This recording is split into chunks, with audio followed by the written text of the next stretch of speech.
over 10 likes before the stream started. Oh, and they all heard that.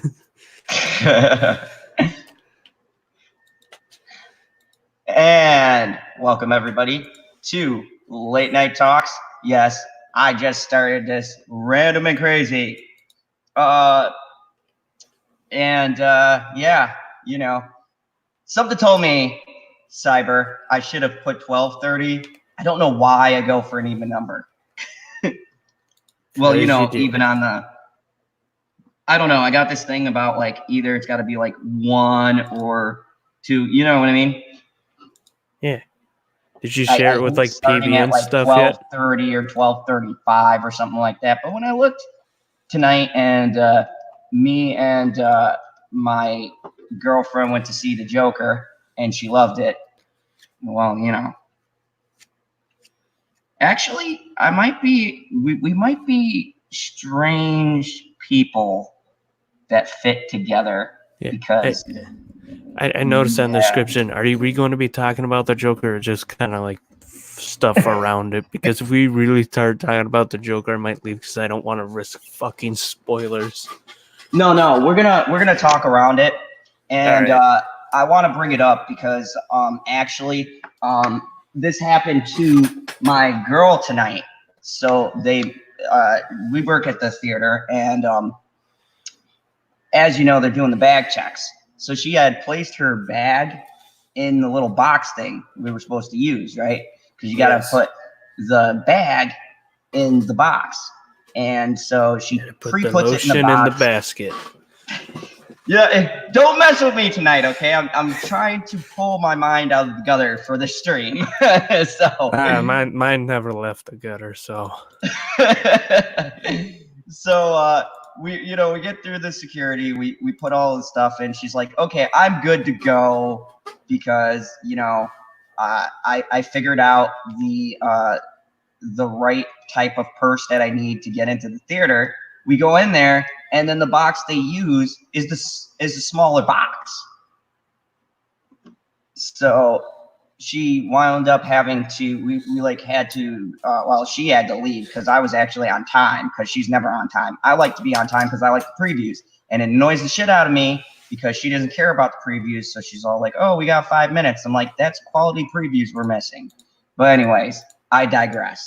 So I go early so I don't risk missing the fucking movie.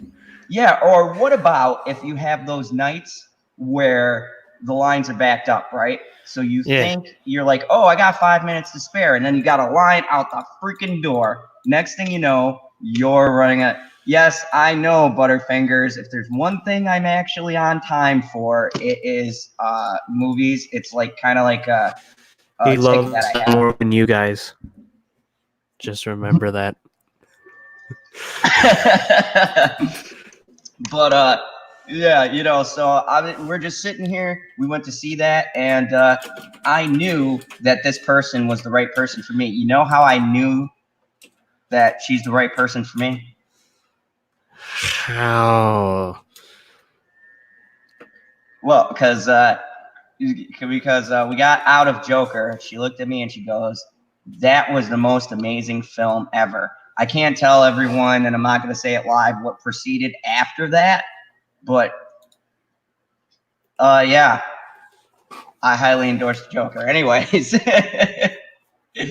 so welcome. And it's good to have you, Cyber, for our first talk, because actually I brought up an article that I thought would be good for us to talk about. Sweet.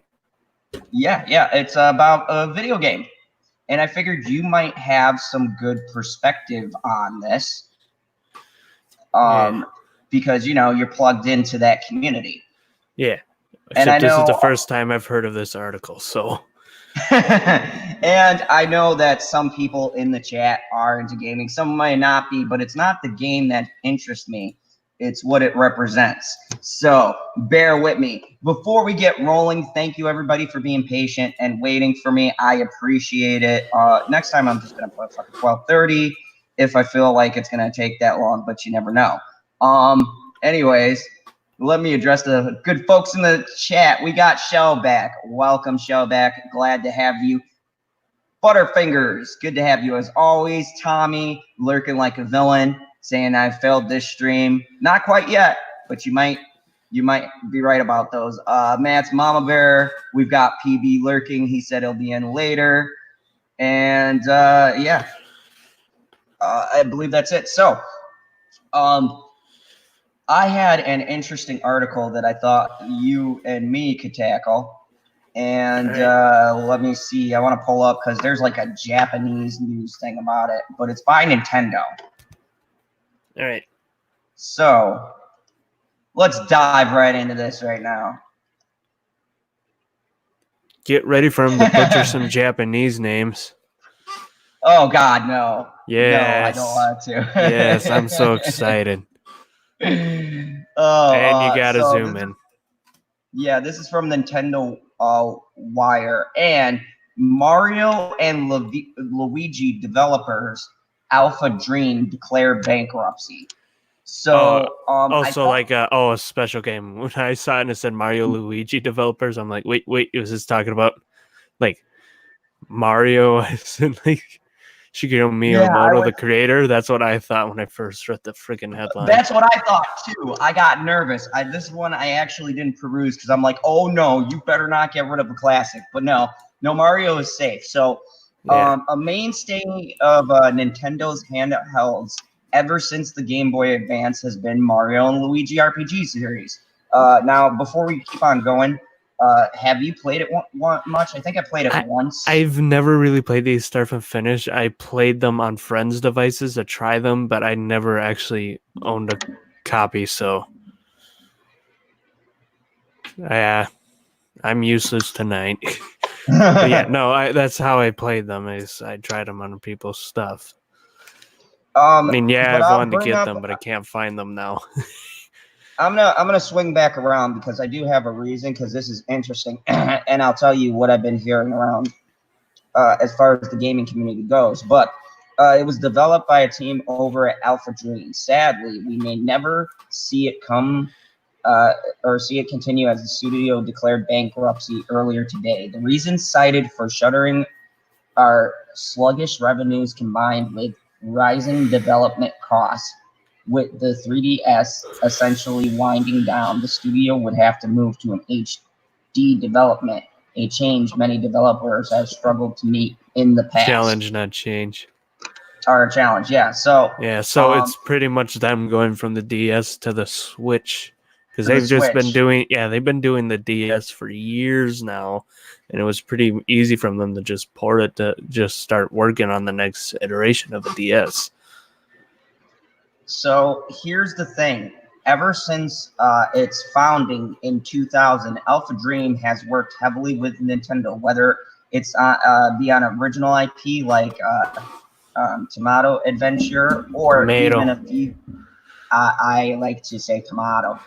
Well, you are just wrong. New York thing. Anyways, even a few Hamtaro games, the studio definitely saw the most success with Mario and Luigi. However, releasing a remake of the third game, Browser's Inside Story, earlier this year, we wish all the best to those affected by the bankruptcy.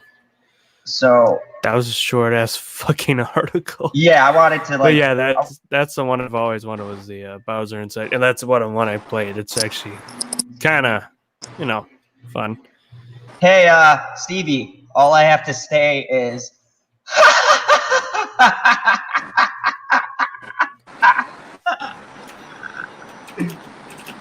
oh man.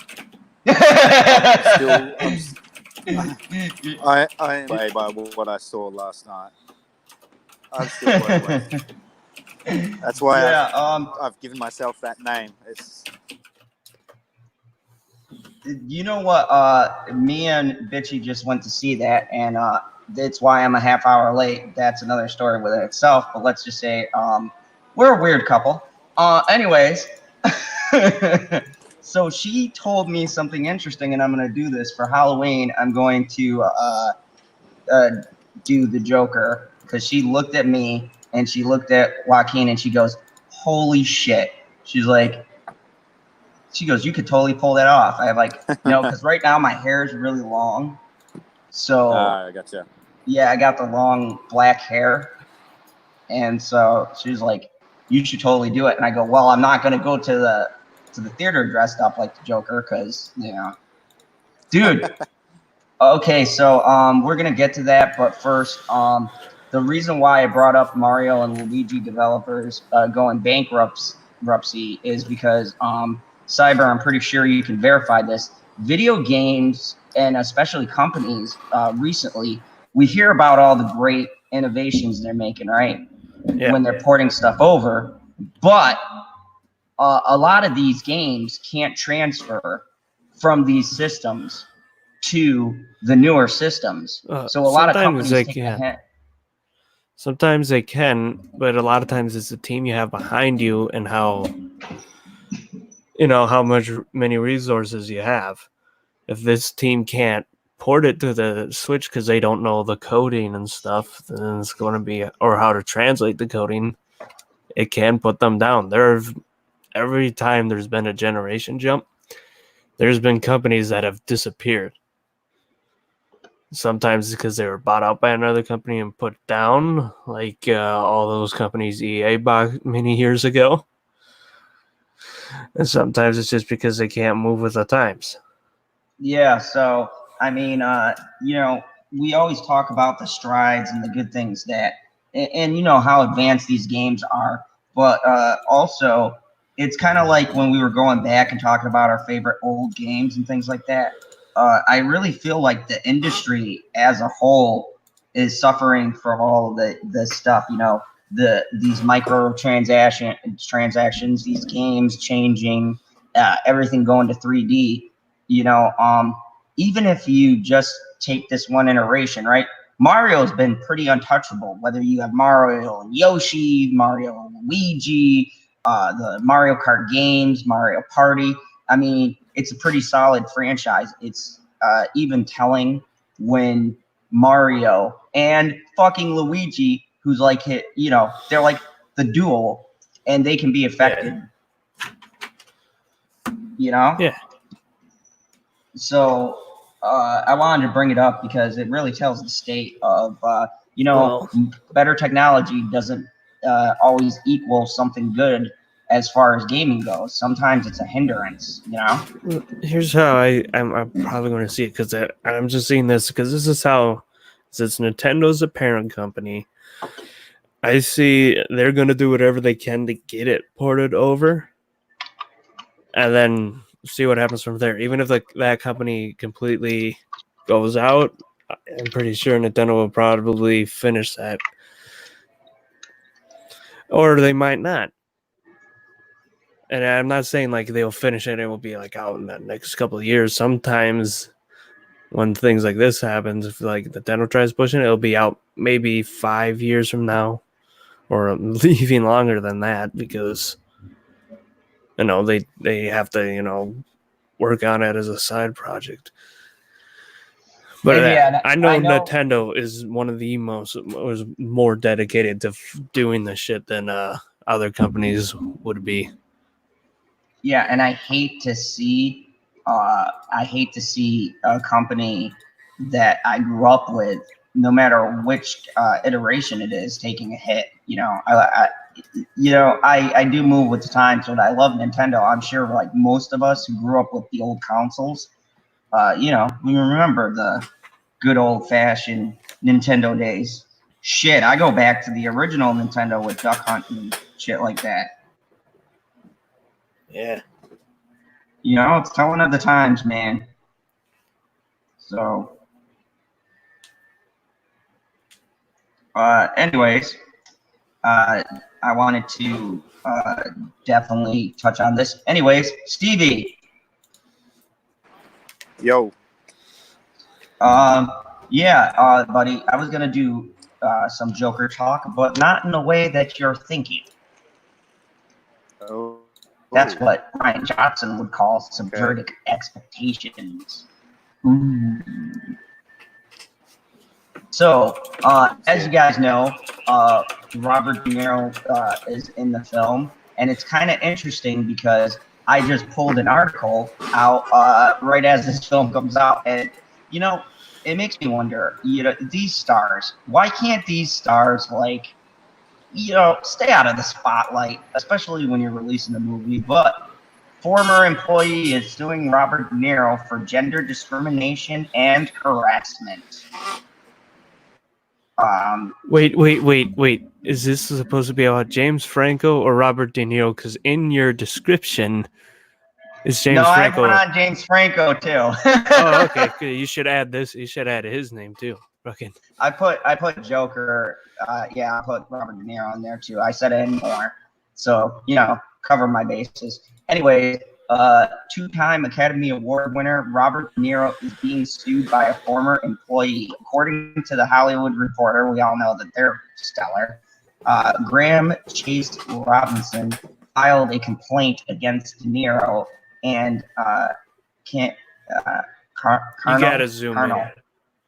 Carnal Productions Zoom it Incorporated for years of gender discrimination and harassment. Robinson claims De Niro made sexually charged comments and was verbally abusive, even threatening repercussions if she resigned. And now here's the thing. I like Robert De Niro, but I hate his political views.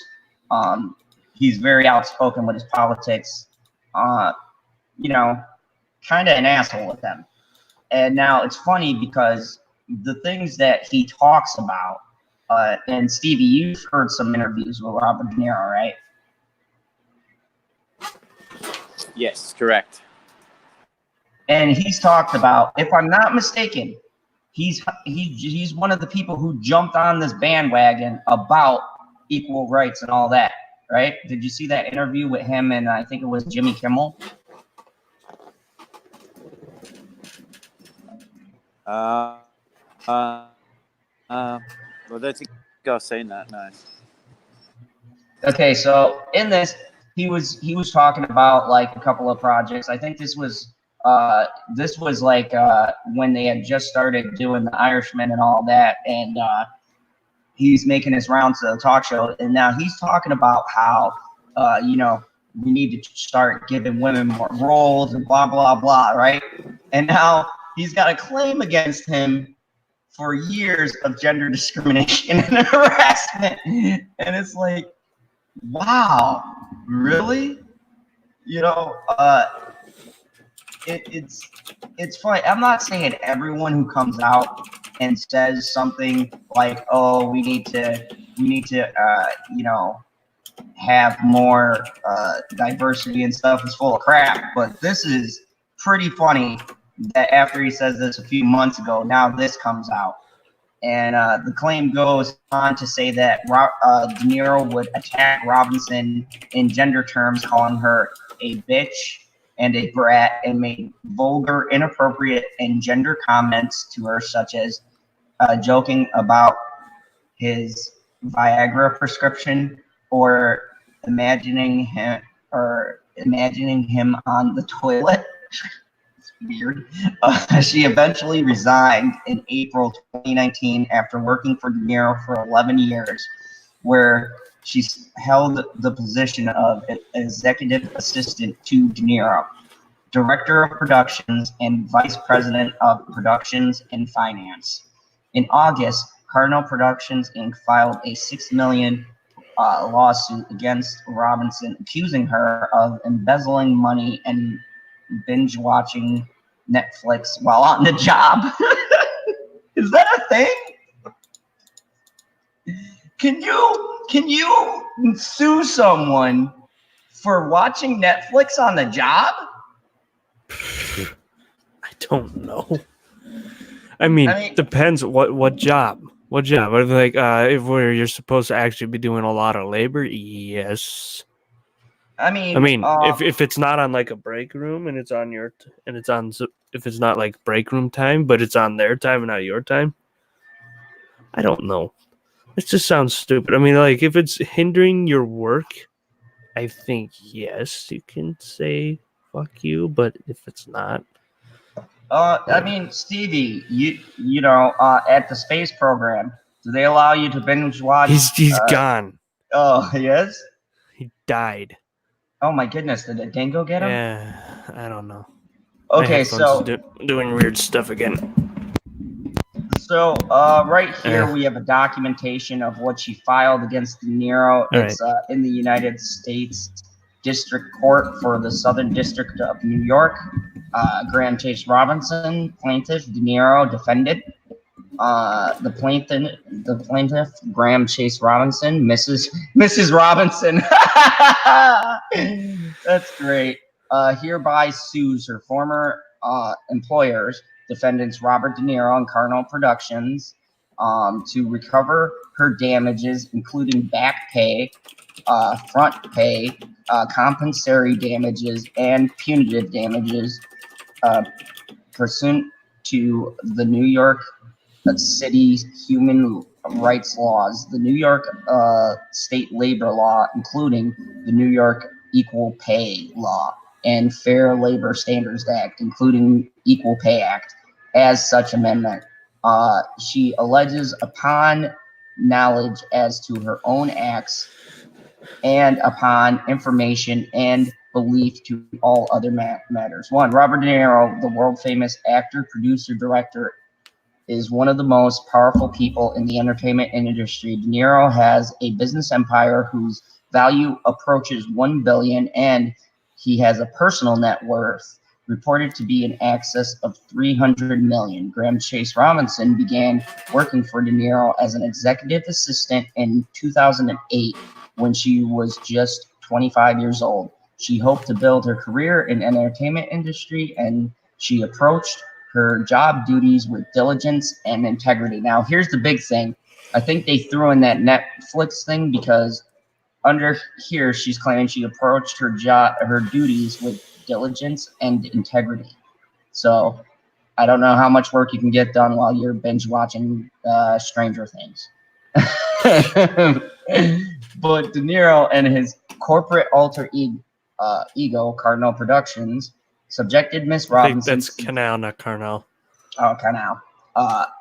Robinson to years of gender discrimination and harassment. She eventually quit because she could no longer endure the hostile work environment. And though her counsel, she warned De Niro and Canal Productions that she was considering bringing a discrimination lawsuit. De Niro was enraged at the prospect of Miss Robinson bringing a lawsuit challenging his behavior. So he retaliated and struck first. On the heels of Miss Robinson's complaints of gender discrimination, De Niro and Canal Productions file an abuse preemptive lawsuit against her. The lawsuit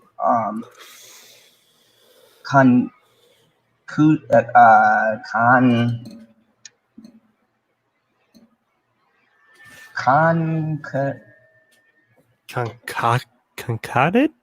Concocted. I'm sorry, I'm having a hard time reading that too. It's kind of blurry on my end. False allegations designed to inhibit Miss Robinson's from pursuing her claims, destroy her reputation, and obliterate her job prospects. Miss Robinson will not be intimidated. She brings the lawsuit to obtain justice for herself and send a message that is even more powerful. Men should not be permitted to escape the consequences of illegal behavior. For many, the good old days were really the bad old days. Sexism and sex stereotyping were commonplace, and a patriarchal sensibility, Jesus, here we go, was perverse among the nation's power brokers. While those days are largely behind us, the Me Too scandal, blah, blah, blah, sweeping Hollywood revealed that too many powerful men in the entertainment industry still cling to the old ways, as the allegations against Robert De Niro's frequent professional collaborator Harvey Weinstein, of course they got to make that connection, make clear much work remains to be done before equality is reached. Robert De Niro is someone who clung to old mores. He does not accept the idea that men should treat women as equals. He does not care that gender discrimination in the workplace violates the law. Miss Robinson is a casualty of his attitude. I'm not going to read the whole thing, but yeah. So, you know, this is pretty telling. Why I bring this up is we've seen a lot of these claims leveled, but here's the thing. I love Robert De Niro as an actor, but when he's doing interviews and whatnot, comes off kind of an asshole. So, and I find it ironic that he was talking about being, you know, equal with women, and now he's got a lawsuit claiming the contrary. What do you think about this lawsuit being brought against him? I don't think much about it. Am I surprised about it? No, these lawsuits don't really surprise me much anymore after Cosby. Yeah, I think Cosby was the big one where people were like, "Wait, what? Bill Cosby?" Yeah. And before we get going, Stevie's going through security. Before we get going, we got Benzo who joins us. We got Bitchy Unicorn. There's a guy who predicted this stuff with Bill Cosby in a way, and he was kind of live streaming going back through his videos one day. And I said, "This one predicted." And he's like, "Wait, what do you mean?" And he's like sitting there saying, "It's like, oh shit, I remember what you meant." I might share it later or something. But I still find it funny, and I kind of laughed a lot when I figured out it predicted the future. Yeah, I mean, you know, this is becoming a trend now. Here's the thing: is that at this point, when can we say what claims are just being brought up and then what claims are actually legitimate? And you know, it's getting hard because some of these get tossed out, but then you know, some of these just come out after, you know, you had the Weinstein case, and then you had a bunch of people coming out charging all of these actors with different things. And, you know, some people I'm like, what? And then some people I'm like, it makes sense. So, I mean, I don't know what to make of it. I mean, literally, this article just surfaced kind of ironically as the Joker has been released. So, do you think this is coincidental that it just happens to be around the time he's got another movie out, and that he's coming out with one with Scorsese? I don't know, man. It always happens around something that the person's doing. Like Cosby had his Comedy Central special, and then like a few weeks later, we heard all this shit after everybody laughed at the comedy special. Yeah, you know, and I mean, some of it's got like some irrefutable evidence, and then some of it is a lot of people saying that things were said. But I mean, she worked for him in 2008. Me Too didn't really get rolling till about 2016, 2015, around that area with Weinstein. So it's kind of funny now. You've worked for the man for how many years, and all of a sudden, she comes out and says she was verbally assaulted every day and that he would make jokes. And then when she threatened to file a lawsuit, he said that he would ruin her career.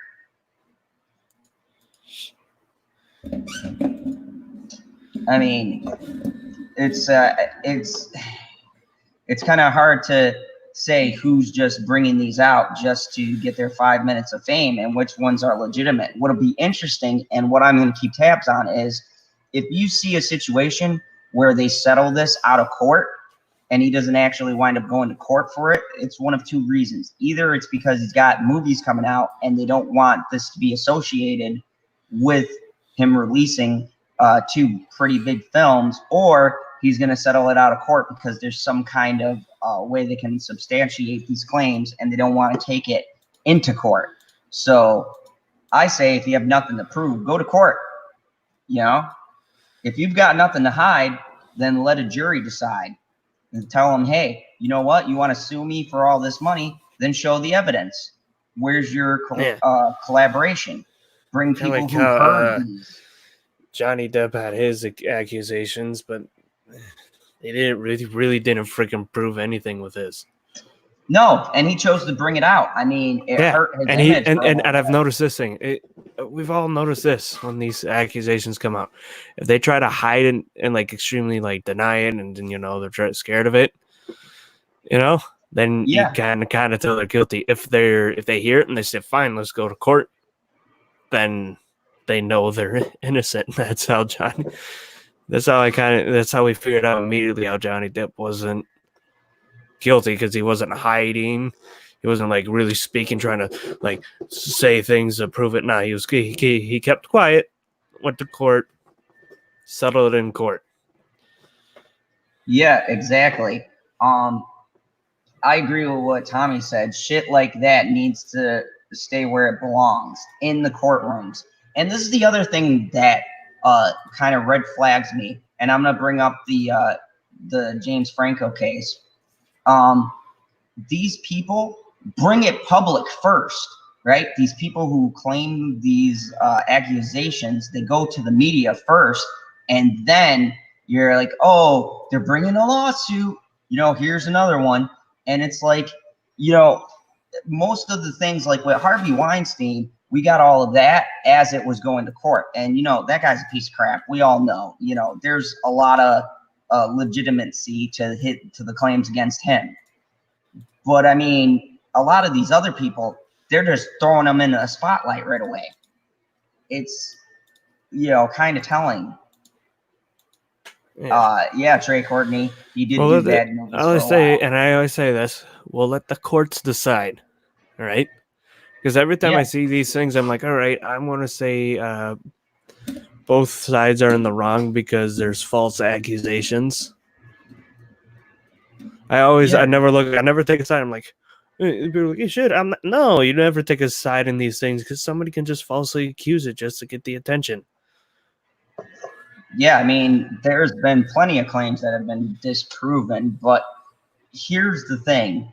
Here's the thing that is troubling about all of these people, all of these stars that these people keep on going after, right?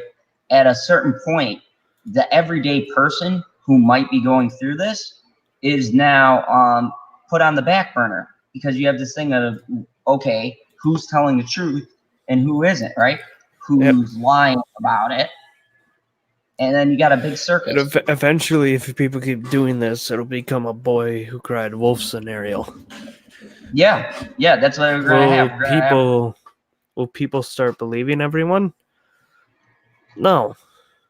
There's a lot of these things and then it gets drained out by the media, and then nobody's bothered by it anymore because it seems to become the normal, and it seems like it's happening all the time. It's like, boy who cried wolf, fucking, he always said that, and then when it actually happened, no one came. Yeah, and I want to highlight something Trey Courtney said at 12:49. He says, if this is real, he joins another group of male feminists who virtue signal about women but hurt women themselves. The irony. And that's true, because I'm not gonna, as YouTubers or people who report this, I'm not gonna say one way or the other. Do I like him as an actor? Yes, but have we learned one thing these past couple of years? These actors are still just that, actors. And how they portray characters and the iconic things that we love is not the person. The person is still totally different from the character. And when these cases come up, people have a hard time separating the person from whatever character you like. There's only a couple of people that are as good as the characters they play. And some people play the most disgusting, vile, cruel villains are the nicest people around. Like, I think it's Steve Buscemi. Like General Zod. All right, I want to use the Steve Buscemi one because he was a killer in Fargo. He actually goes out and he does. He actually does volunteer fireman. He's a volunteer fireman. He voluntarily starts fires? No, he voluntarily puts out fires. Oh. So, PB, let me ask you. No, I didn't see Joker. No, Yes, we're I not play giving away Mario. spoilers. I'm not going to do it. I'm going to be good. I'm not going to do it. But what do you think about a man who's been virtue signaling on interviews, talking about how he's all for giving women in his company equal opportunities, and now he's got a lawsuit saying from a person who worked with him for about 16 years that he's been harassing them? And Sounds like a Democrat. Yeah, and we all know where his politics lean. But I mean, you have what was I gonna say? Shit, I lost my train of thought. I don't know. You're a villain. Yeah, I think about several things. World domination just goes through my mind. You don't think about several things. Like several things implies that it's more than a handful. And I don't think you're thinking about more than 3 at a time. You're like, unicorn, cheeseburger. When was I supposed to start the stream? You got me there. So, I mean, but what do you think about the irony of him going on his virtue signaling campaign, and then it's gonna happen to every single person that does it. Virtue signaling doesn't pay, because it almost seems like all of these people that virtue signal are doing it to, I don't know, maybe overshadow something they have done in the past, or maybe to overshadow something they're currently doing. I mean, when was the last time you seen the president virtue signal? Never. Like he does his little bits here and there, but they're never like these fully blown things. His is like, well, I could probably work with somebody like that. Or maybe that would be a good thing, or we'll look into something like that. But he doesn't take it as far as what these people do, and then do the opposite.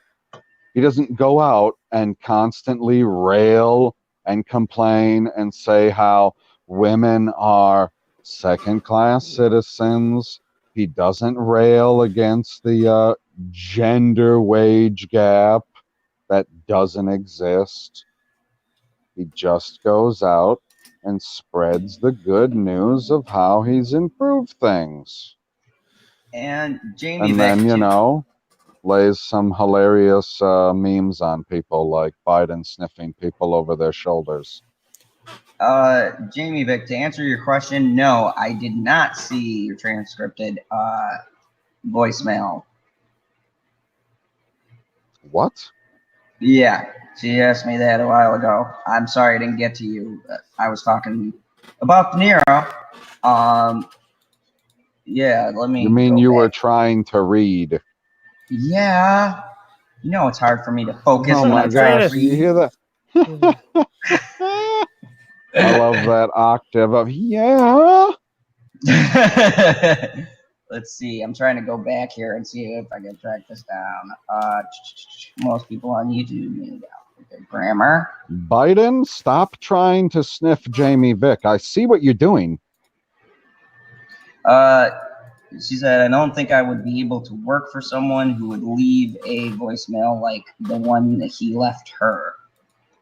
Are we talking? No. Who are we talking about? Did De Niro leave a voicemail? I'm confused. What do you mean? I assume that's who she's talking about. Why would she be talking about somebody else? If you're talking about somebody else, say so, Jamie Vic. I about De Niro. I wasn't here when she typed it, but I'm here now. PB is here. Talk about, oh my God, this. I don't understand why they feel like they need to do these things. It's almost like, hey, this is how I act in my private life. I need to overtly tell everybody the opposite.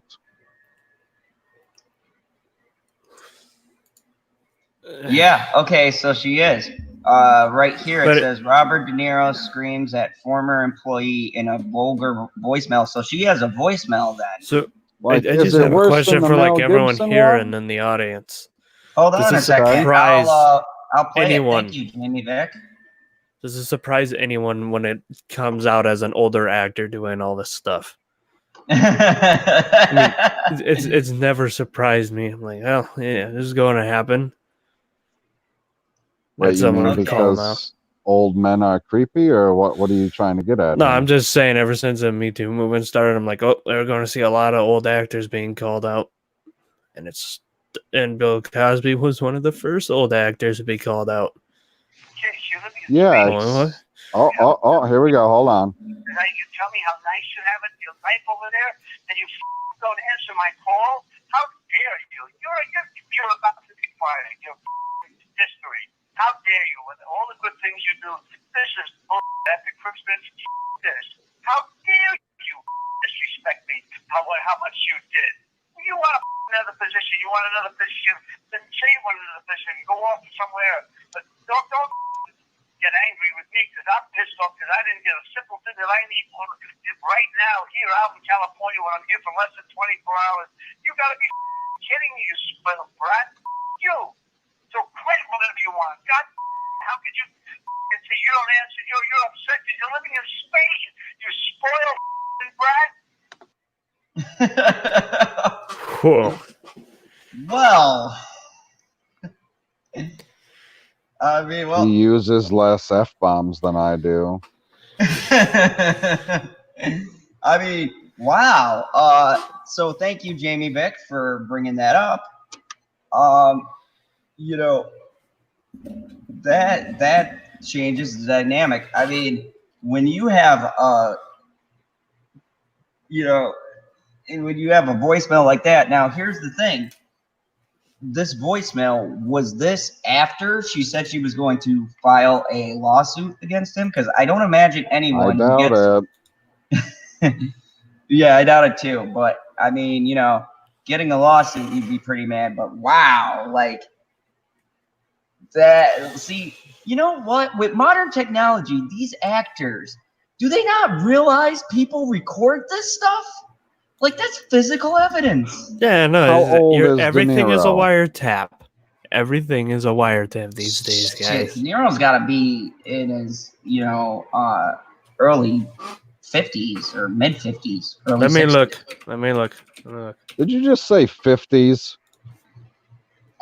And then 60s. He is 76 years old. I was gonna say No he is way. easily in his 70s. You fucking putz. It says he was born August 17th, 1943, age 76 years. Which I thought he was more closer to 80. You thought he was 50. Yeah, I mean, Fucking Zod. Tommy has a good point. I've heard worse from employers, but at the same time, you can't call up people and threaten them. I mean, you just can't do it. If you know someone's unhappy and they're about to leave, or they threaten to file a suit against you, the number one thing you can't do is you can't go General Zod and go, well, I'm just going to blow up everything. Disclaimer. Because that's evidence. Like everything, I was saying, everything is a wiretap. And right now we're being tapped by the government. Say hi, everyone. Hi, everyone. I mean, these actors are so high on themselves. Like, what made him think that, if someone is pursuing a harassment suit against you, that it's a smart idea to have any kind of contact with them? Like, and where was his lawyers at? Because, like, I believe the first thing they tell you is, don't go in and call the person. That's like the number one thing you don't do. Trey Courtney was right. Mel Gibson fell victim to the same thing. Remember? Good old Mel. I mean, that man, insulted his own child. No, Mel Gibson's voicemails are epic. They were, man. Oh my God, he was brutal. But Like De Niro sounded like he was almost reading off of a script. He was way too calm. Like you couldn't hear the rage in his voice. Like you can hear the rage in Gibson's voice. oh I yeah, love those voicemails. They are epic. yep. And you know, I do agree with what Jamie had said. She said, "Yeah, Tommy, but in today's business atmosphere, this kind of language is not acceptable." And that's right. I mean, you know, even if he's keeping a calm tone, you could say, compared to other voicemail evidence that we've heard from these cases, right? And I reference Mel Gibson. You know, he still is calling her names. I mean, at the very least. And their countersuit is binge watching Netflix. I watch Netflix at my job. Newsflash, closing the theater is the most boring thing ever. I mean, I'm pretty sure somewhere in the manual it says you can't be doing that, but I mean, at like 12 at night, essentially all I'm waiting for is people to get out of the movie. So, I mean, there's nothing to do. I thought at 12 at night is when you beat up the children that are kicking your machines in the theater. Yeah, that's if they're in there, you know, teenagers. You gotta record it the next time you beat the shit out of them for our entertainment. Yeah, I want to see all the karate chops. But I mean, like, dude, I've gotten in trouble for just being sarcastic to customers. Like, I mean, imagine me just pulling a De Niro and going off on someone. No, I don't have to imagine it. I've heard it. So is bitchy. But I mean, so speaking of people having allegations brought up against them, What? yes, two women say We're going James. to talk about Star Wars? Oh my goodness, he's not even connected to Star Wars. And yes, maybe we'll talk Star Wars. There's another thing that I found. Anyways, two women say James Franco's acting school sexually exploited them. Acting school? Ooh. What? The I go to that school. exploitation. In a lawsuit filed on Thursday, the women say the school pressured them into uncomfortable activities and promised acting opportunities that did not materialize. So the women came to the acting school with hopes of developing their skills, furthering their careers, and working with its celebrity founder, James Franco, the film and television star. Instead, these women say Mr. Franco and his partners subjected them to sexual exploitative auditions and film shoots, all while promising them roles in movies that never materialized. Wait, what kind of rolls? Are we talking like cinnamon rolls? No. I think they just need. Well, you didn't Kaiser zoom in at rolls. all. I didn't zoom in. There you go. I guess that helps a little. Now, here's the thing. It says promising them roles that never materialized or were never released. Now, I just want to touch on this right here.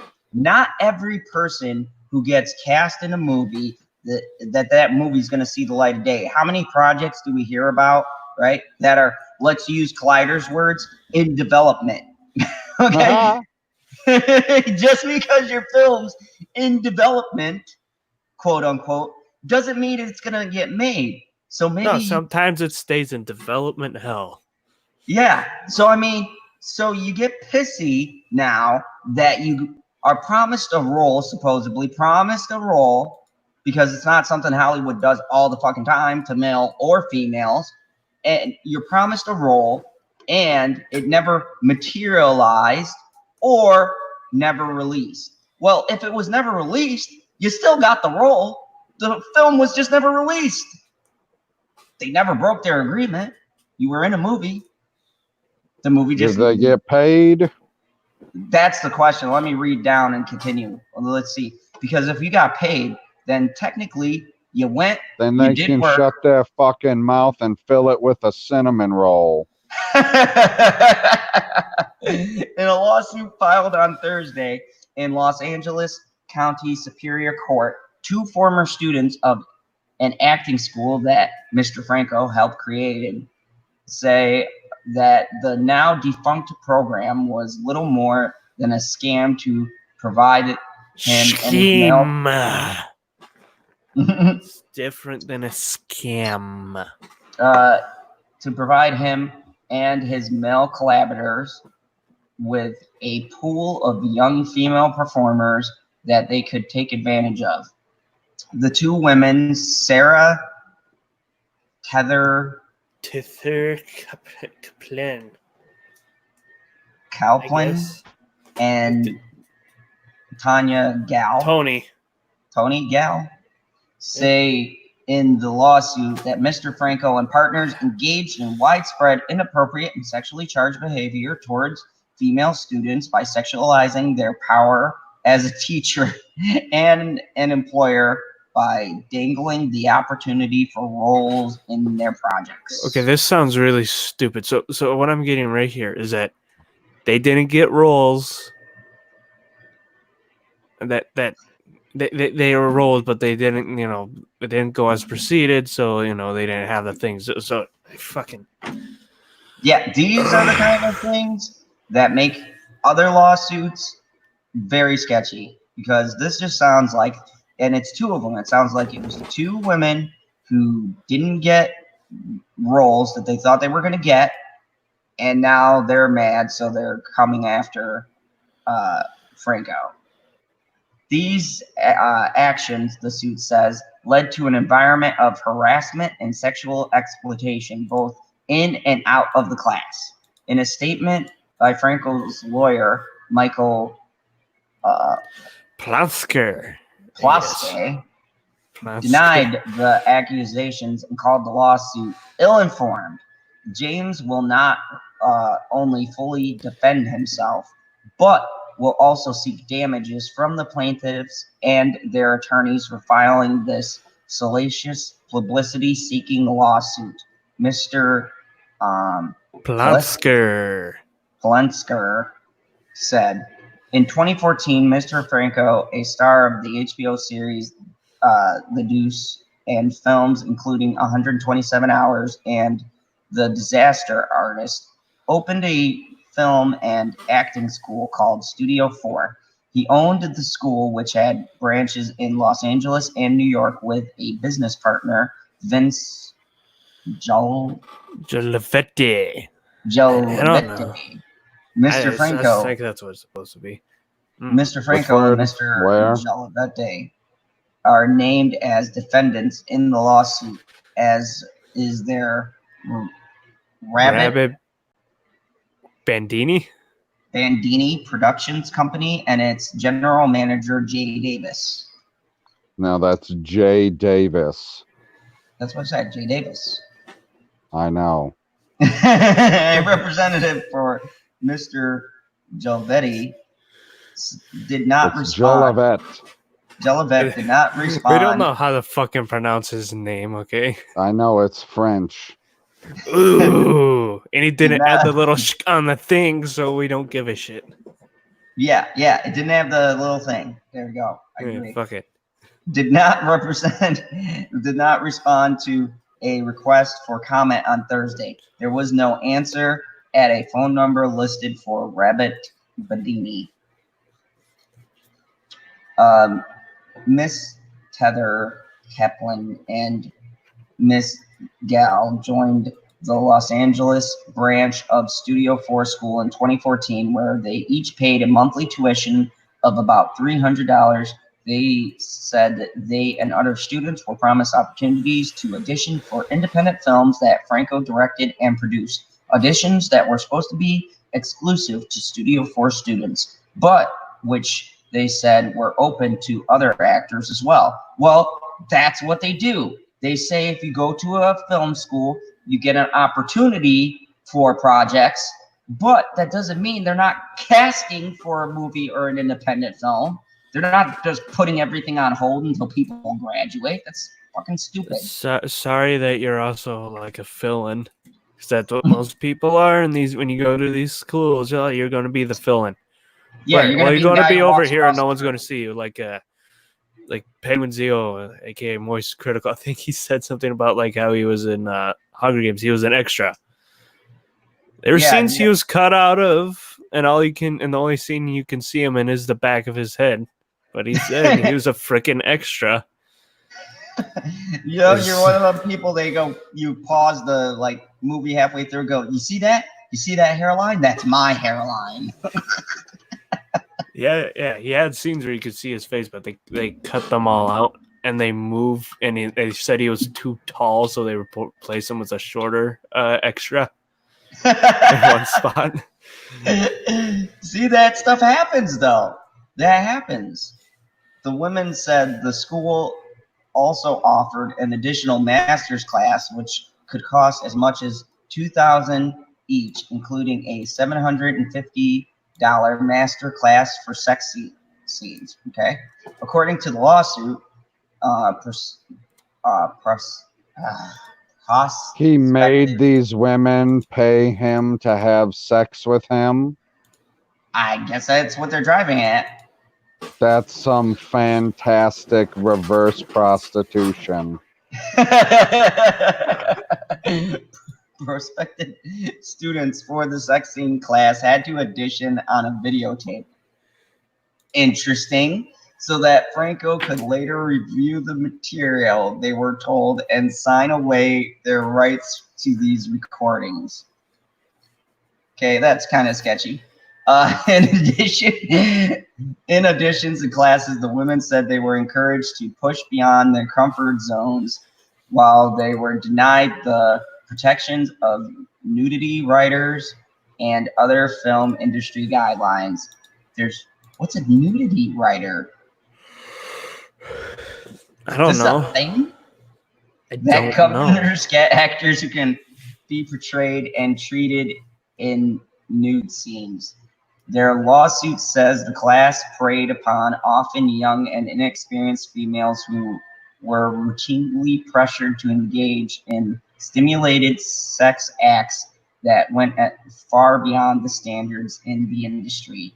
Ms. Gale said she recorded an audition for the sex scenes master class and participated in a callback, but was ultimately not accepted into the class after she voiced her unease about how it was being run.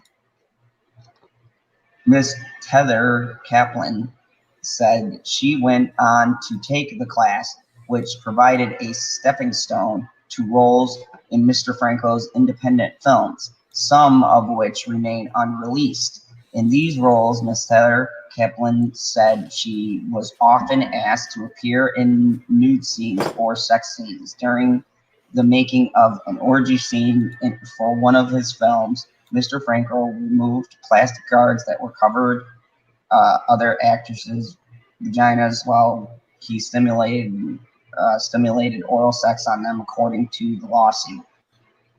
The Studio 4 school was closed in fall of 2017.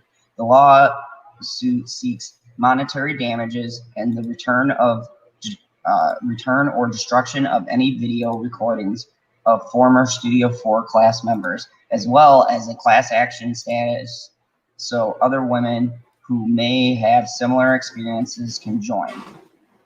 Mr. Franco has previously faced questions about his treatment of women in his work and in his personal life. In 2014, messages that he had exchanged over Instagram with a 17-year-old girl were shared online, and Mr. Franco acknowledged that he had tried to pick up the girl.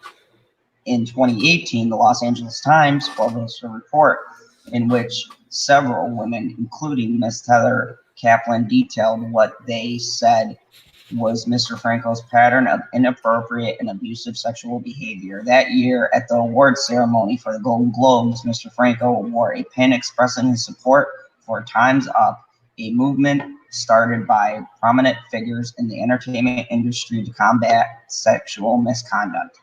At the time, He was roundly criticized on social media by Miss Heather Kaplan and other viewers who noticed this. In other appearances in award shows and on talk shows, Mr. Franco has said he supported the rights of women to call attention to acts of sexual misconduct while contending that his own accusers had made inaccurate claims about him. Well, it's always inaccurate when the claims are made against you. Yeah. See, you know, that's the thing about this, okay?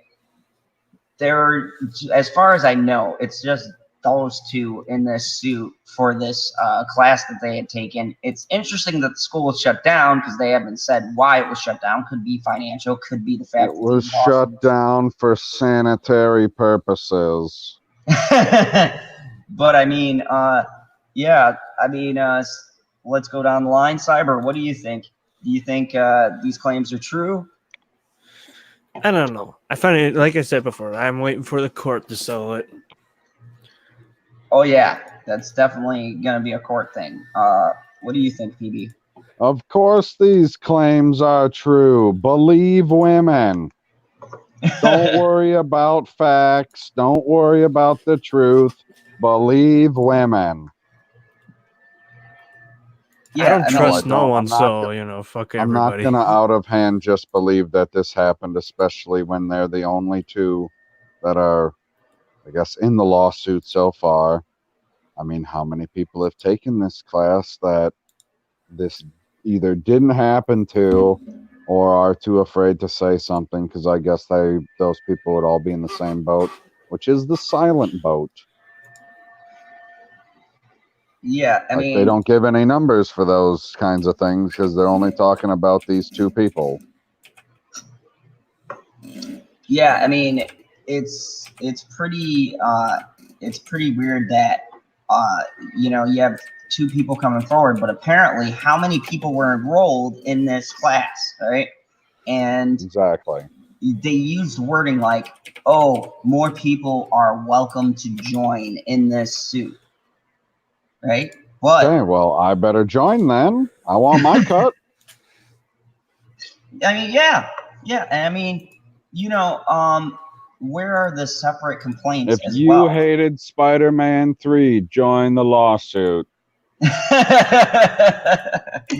Oh God, I'm still trying to forget that movie. I like it. It's got Venom. And Jamie Vick made a good point here. But if he made it clear up front what the class was about, they have no basis to complain. Yeah, I mean, it says in the class, it's a sex scenes. I mean, what did you think they were going to be doing? Playing chess? This isn't an audition for Twilight. They must have thought, since that movie, they must have thought every scene involves 40 minutes of just sitting in a room, not doing anything. Other than getting buzzed here and buzzed there. I mean, it's... I didn't know that he had his own school or class or whatever the hell it is that he used to be running. I had no idea he even had that. Well, I mean, a lot of these actors, what they do is when they invest in other stuff, right? I see a lot of them open up these different things, classes and stuff, and they go, "Oh yeah, this is going to get you into, into my bedroom." Exactly. Yeah, it's going to get me laid easier. I will have people paying me to have sex because I'm a famous actor and they also want to be a famous actor. Yeah, it's fucking genius. Generation Production says, how does a pixie eat in the MCU? By Green Goblin. Jokes. I was going to correct you on your stuff, but it did say Geen. No, Green Goblin. No. Anyways. Is it supposed to be green? Yeah. So I mean, I find this interesting because it's like, come on. It's just, I don't know. This is it's just like if you see someone who's an actor who opens up this school and they have a master's class and they entitle it what the class is going to be about. And it sounds like you just get mad because either you went through the course and you got a role on a movie that was never released because she talks about how she was in the film, right? But the movie never got released. Doesn't mean it won't, just means it's shot and it doesn't have a home. Right? Or maybe there's some things that they, it's got a home. It's in James Franco's personal collection. I mean, you knew what you were going into. So, it's an independent film that he streams on his personal screen every week. It's been released in one theater. I mean, it's just like, come on. This sounds like you're just setting yourself up to be put into a situation at that point. I mean, come on. Really? Oh, believe it's true when there's evidence of it being true. Two people's unsubstantiated claims does not a conviction make, or even case make, really. And Jamie Vick put it good where she said the women are suing because they were stupid enough to think that they could learn anything from James Franco, who can't act to save his life. Hey, he still plays the best Harry in the Spider-Man movies, all right? Wait, who else? There's another Harry in other Spider-Man movies? Nope. Fair enough. Then, yeah. He also plays the worst Harry. Oh, wait.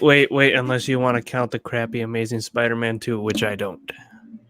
I've never seen it. I've never seen it, but I know there's Harry in it, and he's fucking emo. Oh, is that true, Zod? Emo Harry. Yeah, he's got an emo cut. Kind of. Yeah, he's a fucking emo. I just wanted to know if he was in the movie. I didn't need you to confirm whether or not he was emo. Well, there you go. Confirmation. He was fucking emo.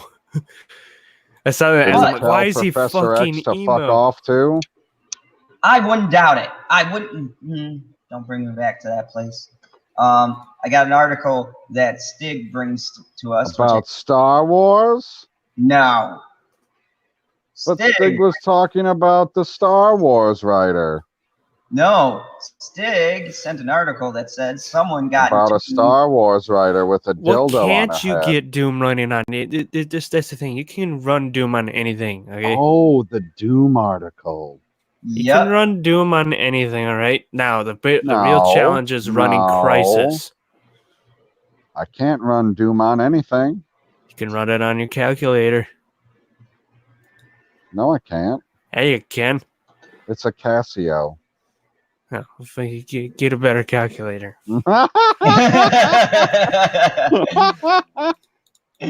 Someone got Doom running on a McDonald's cash register. That's amazing. Could you picture? Okay, you go up and you go, "Yeah, I want a quarter pounder with cheese," and they'll be like, "How much do you? As how much is that?" soon as I kill this demon, they're like, "It'll be $200."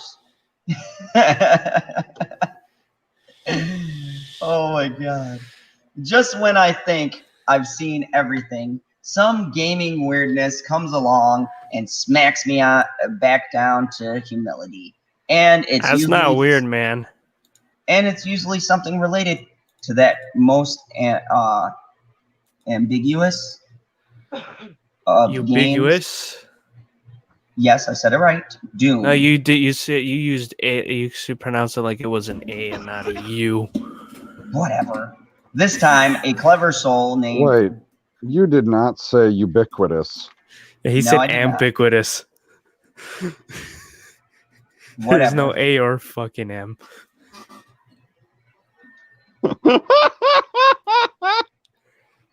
Continue, please. You know what?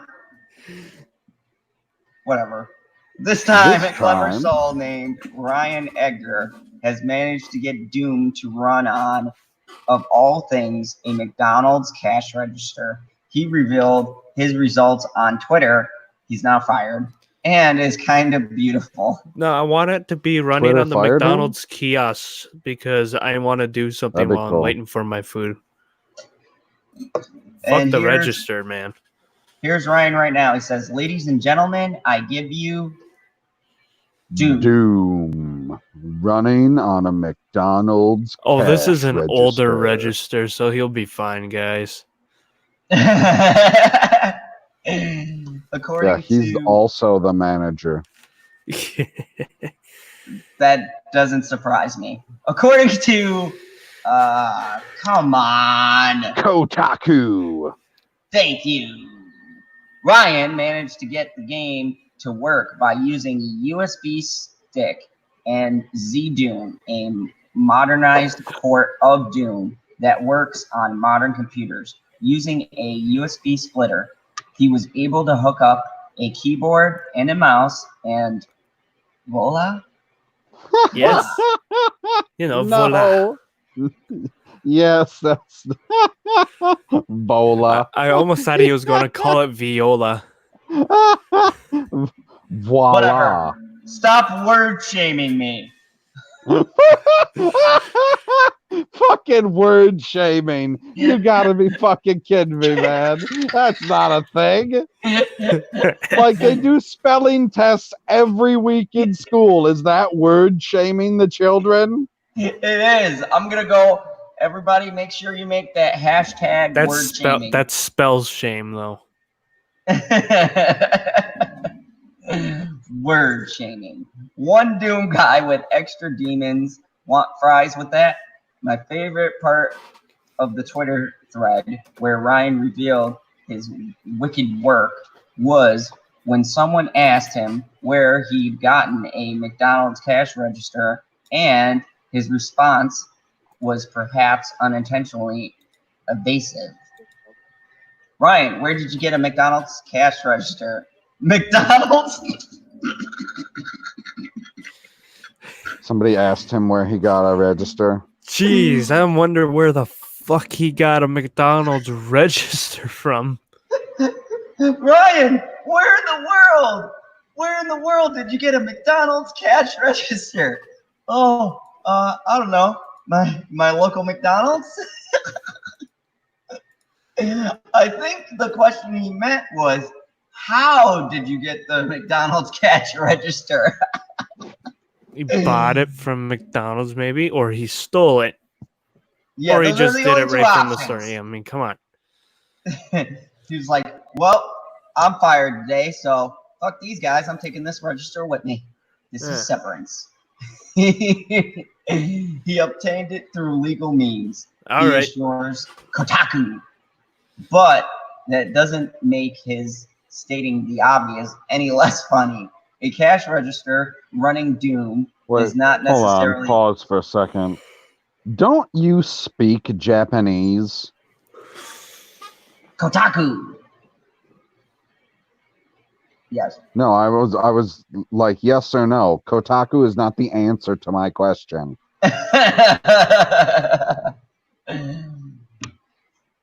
I feel like when you say these Japanese words, you should use a Japanese accent. Kotaku. Kotaku! Kotaku! There you go, perfect. You understand me, BB? Oh my god. Not just the word. Doom is not necessarily as big a contrivance. What? Contrivance? Yes, contrivance. As, say, a thermostat or a digital camera, Point of sales machines are basically just computers, albeit ones designed with very specific purposes in mind, but it's always fun to see a new addition to the It Runs Doom subcategory of technology. Thanks to the developers, let's start doing Soft- it runs crisis category. Come on. ID Software releasing the game's source code to the public in 1997, gamers everywhere have made it their mission to get Doom running on everything that has a screen or can potentially support a screen. If you want to see Doom, or if you want to see what else can run Doom, check it out on the It Runs Doom Tumblr, where they keep a record of the kinds of things that run Doom, as the name would imply. There seems to be a competition amongst hardware enthusiasts as to what the most ancient and primitive piece of tech that can be made to run Doom is. I fully expect to see Doom running on the Baghdad battery at some point. I hope so. In the future. And despite the fact, I mean, the Baghdad battery is a power source. It's not a computer in that sense, so it won't necessarily work like that. But whatever moron who's writing this, It Runs Doom should be old hat by now. I never get tired of seeing it in action. By the way, if you're curious if there's an inverse of the It Can Run Doom knee-jerk reaction to seeing old tech, it's fallen a bit out of fashion now, but when gamers see powerful or innovative new tech, it was particularly law to ask, can it run Crysis? Ah, Husky. Once the most graphically demanding game of its age. Actually, I say it's fallen out of fashion, but well, I gave you Doom running on a McDonald's cash register. Carl Paulson, but can it run Crysis? I have a feeling Carl Does it run Cyber. Crysis? so You know why that's a big thing? Though, does it run Mad Crysis? Squirrel. Because when that game came out, nothing could fucking run it. You had to have an extremely high-end computer at the time. Hey, Mad Squirrel, a McDonald's POS can run Doom. That's so sad. I knew you'd get a kick out of that. It's so sad. Oh no. So I got a couple of generation production jokes to read off from the chat here. The first one is, apparently McDonald's is doomed. And then the next one is doom de doom doom doom de doom doom doom. The Doom meal comes with Demon Burger and fries. It's all making sense. I thought there was another one, but I feel like it might have been retracted. Did I miss it? Maybe. Oh, hey, Jamie Vick. She was in here being ignored by Zod. How dare you, Zod? Son of a bitch. Oh. How dare you? Yes! Oh, I was Thank trying you to for the play backup, Greta.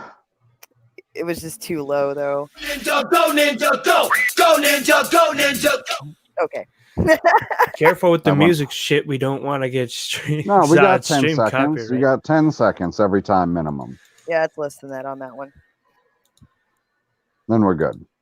Too many people posted that video. Oh, Let me say that. I don't think that's going to get us in trouble. Hmm. What now? I just go to get some water and we're in trouble already? what? No. Yeah, I went, brushed my teeth, combed my hair, because I was trying not to be so serious. That's why I brought it Shellback. That's Shellback's tune right there. I hear Shellback responded with, oh shit, I heard my song. I haven't heard my song, but then again, my song changes every time a new song gets stuck in my head. Fucking. Your song is a high-pitched whistle that none of the rest of us can hear. Yeah, but do you know what the tune it is to? Something by Motley Crue. Maybe. I told you it changes. It changes. It fucking changes all the time when there's another song that gets stuck in my damn head. Ooh, Lose my shit. Squirrel is here, and ironically, a certain sexy unicorn returned to. Did you summon unicorns? Did they? What the hell just happened? Hello to Butterfingers and Generation Productions. I'm sorry, I'm just slowly going through chat, seeing who's here now. Like, that was so weird. She was like, "Oh, I'm disappearing for a while," and then like you pop on, and she's like, "Hey, I'm back," and I'm like, "Oh, this is weird." Morning, Trey. Courtney, how are you, sir? Oh boy. Yeah, funny. Biden Cube. I don't understand the assimilation. Oh, Biden Cube. Why? Resistance is futile. Speaking of resistance is futile, what did you think of the Robert De Niro and or James Franco things that I brought up earlier? Oh, God. I don't know about the James Franco stuff. I'm just catching up on that, but I did hear about all the De Niro stuff and the sound clip. So yeah. So, Squirrel, I know you always have really strong opinions about these, and I love when you go into a squirrel rage. So, I'm just curious. What do you think? Because I'm sure you keep up with the news reports and the rounds that the celebrities make, like I do. And what do you think about? Here was a guy who's championing, like the rest of them. Oh, equal rights for women and blah blah blah blah blah. You know, he's got 2 big movies out, and now all of a sudden we got this lawsuit for harassment. Oh. Well, like I said, I'm only aware of. I'm not familiar with the James Franco. Imagining James Franco is just a walking STD, so I don't really talk about James Franco. Jesus Christ, he probably is. That's kind of like how I see that guy. I'm like, that guy, he probably, like, when he sits down, you hear like a suction cup noise. Oh God. And like with De Niro, I think there's a lot more to that story on both sides, but I don't know. Like, That's she's what a I spoiled, like she's a spoiled brat, and he's mad at her for being a spoiled brat. I'm like, you hired this. You're welcome. Like, he's had her since 2006 or 7 as an assistant. I can't remember how long it's been. It's been a while. And I was reading about it earlier today, and I was like, I don't know. This seems like really weird. Like, something's up with this. I don't know what it is, but as far as like the allegations, I'm like, they all deserve what they get, so fuck them. Yeah, and I mean, here's the thing. With complaints like this, I always go back to, why did you wait so long, and how is it you got up to what, a fucking president of this company, and now all of a sudden something said somewhere, like you said, because with this kind of accusation, there's always 2 sides to this fucking story. Okay, let's not just roast the Nero here. There's another flip side to this.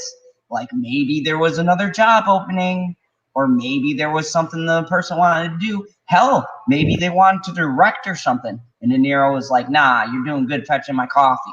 And she's like, oh, this is harassment. He's harassing me. But then you have him on fucking voicemail calling her. I mean, come on, guys.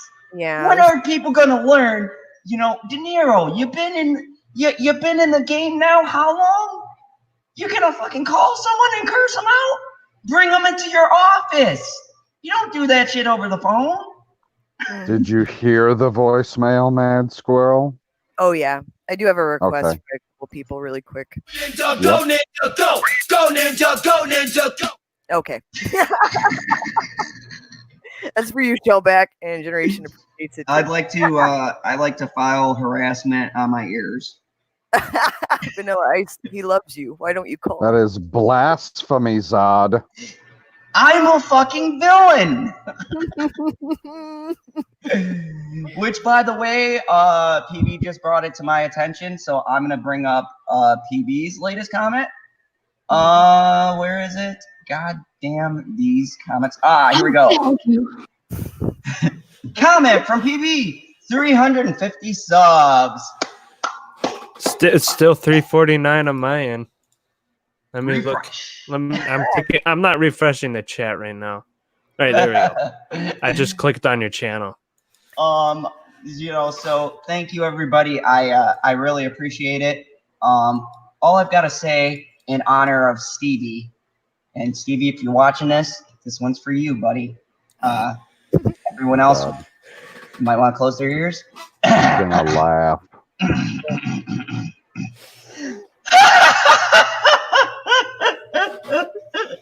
Oh my god.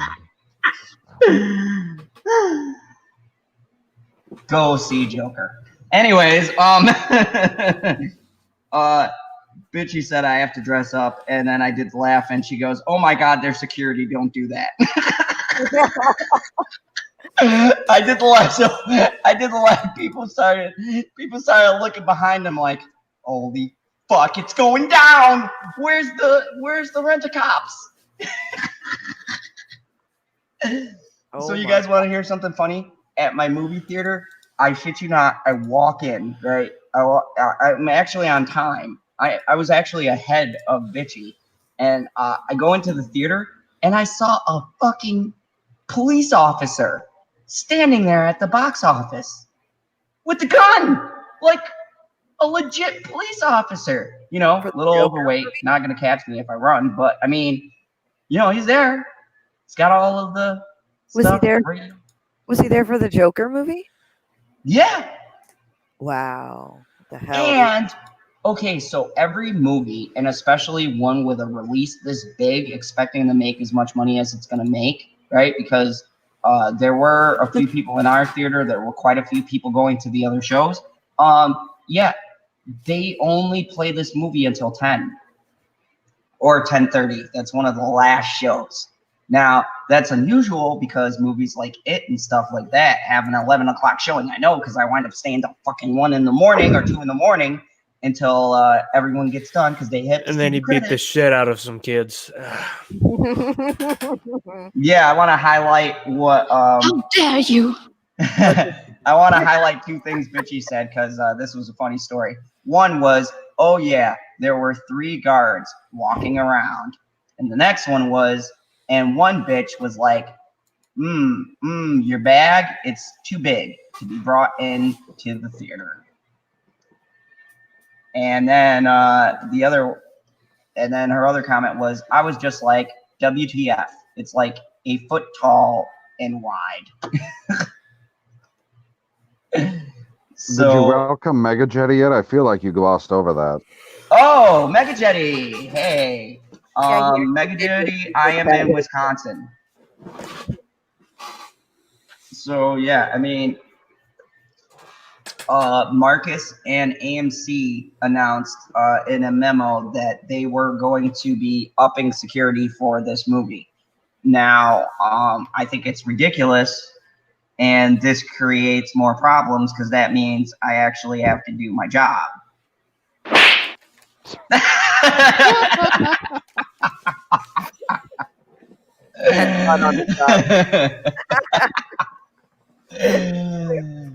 Oh, yes, that was. Oh, I can't get mad at that. That was so beautiful. But yeah, so I'm like, yeah, this is stupid, and this movie's gonna be out for a while. So I'm curious, are we keeping this security for the whole run? He's like, oh yeah, this is stupid. Let's talk about it. I mean, oh wait, no, I'm just misinterpreting that. My bad. You mean the action of them fucking putting essentially armed guards because they're telling the police they have to stand in the theater to guard the theater against people watching a movie, apparently, because it's as bad as The Dark Knight Rises. What?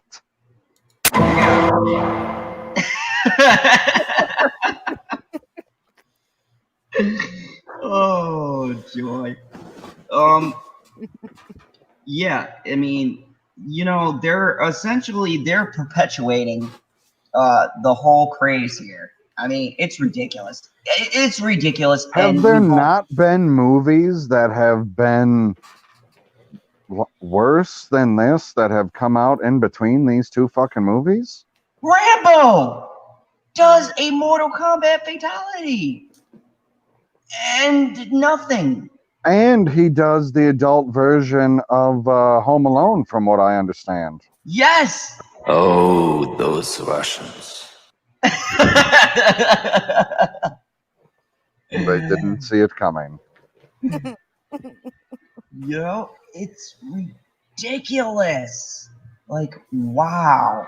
So you only had we have a super chat. There? What? Was there only one police officer there? No, there were 3. Wow. Holy shit. Yeah. And they were going up and down the halls and everything. As we were getting out, they were standing. Are we talking city police or county police? I want to say the city, because it's like the Delafield police. Okay. So they normally patrol around this like.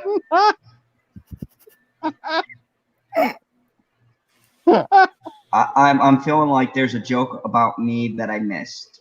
No. Oh, thank God. No. Hit that button again. Okay, sorry. Sometimes the timing is off, so I'm trying to do it in between things, but it sometimes can roll over onto someone. Point of personal privilege. Go ahead, Mad. You have the floor? No, I was gonna say who's gonna read out a super chat for Mega Jetty? Okay, go ahead. I brought it up. Oh, okay. Mega Jetty says, I live in Scranton, Pennsylvania. If there are any cops at the movie theater when I see Joker, I'm going to roll my eyes so they can see how stupid I think it is for them to be there. Yeah, go ahead. Send something in. Because the only time they change these stupid things is when people complain. Because Greg Marcus is a fucking asshole. Fuck you, Greg. Fuck your family. Fuck your old ass dad. I don't know how he's still the fuck alive. Fuck your 2 brothers. I hate you, Greg. Did you talk to any of these 3 police officers that were in your theater? Yeah. Did you talk to all 3 of them? No, just one. The just one. One. Okay. So, did you ask him if he thought what he was doing was stupid? No, I did not. Because, I mean, at the level that they are, a lot of them are following orders. Yep. There was a super chat from Generation Productions. I'm trying to find it right now. Sorry. Okay. It was for Zod, I guess, so I'm trying to find it. Well, if you find it, then give him a time, or else he'll never find it. Yeah. Yeah, facts. I mean, we'll be here forever if he's searching for it.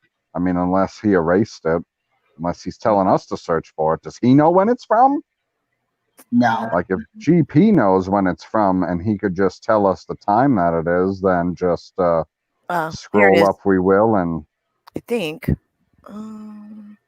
yeah, this was it, I think. General Zod's Phantom Zone. LOL. Was that a laugh or was that the time Superman choked you? LOL. I think that was it. Oh, now the 50 Shades of Zod makes sense. Oh, oh, this is what you guys get. This is why I have 350 subs. Oh, I do have a sound clip, Shellback. He says, hey, Mad Squirrel, can you get a smack sound for 50 Shades of Zod? I actually do have one. I don't know how it'll come across. We'll see. I may have to adjust it. Ooh, me I around like and when it's suggested. Oh, Man. Do you remember that one? He's all what slap is Perfect. that from? I'm blank Wait. man. He's like, slap me around and call me Susan. Oh yeah, I remember that. He's like, ah! Slap me around and call me Susan. That's Zod.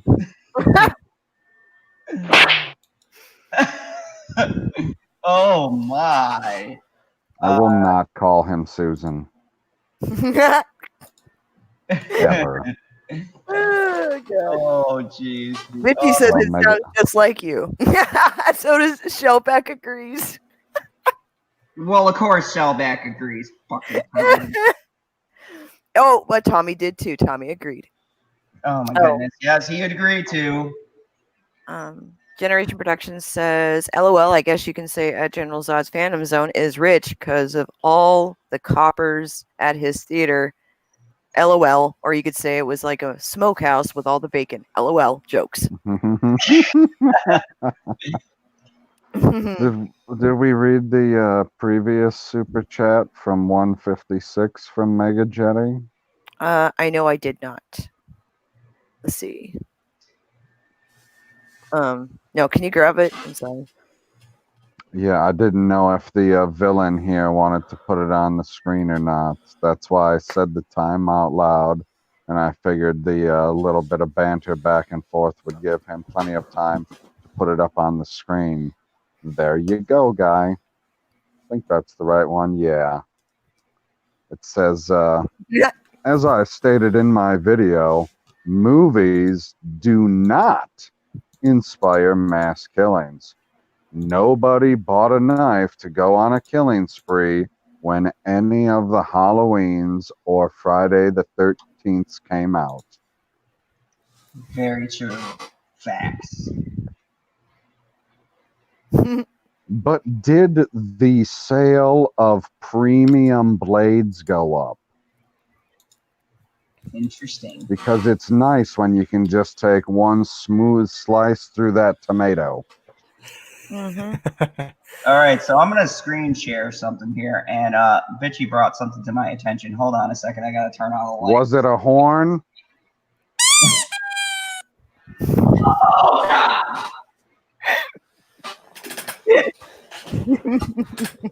Did she show you her unicorn horn? Was it squeaky? Why is your camera on, guy? And you're sitting in the dark. What is happening? Why? That's terrifying. God. Oh God, what are you doing? Okay, so Bitchy brought something to my attention. I'm gonna screen share and get a poll here. She thinks I should go this Halloween as the Joker. So I want to get your guys's. Wow, just right in the middle of the live stream. Okay. Yeah. Oh yeah, that's what we do here in the Phantom Zone. Biting cubes is scary, and I'm on a Borg ship. Hold on, let me get some images. Here we go.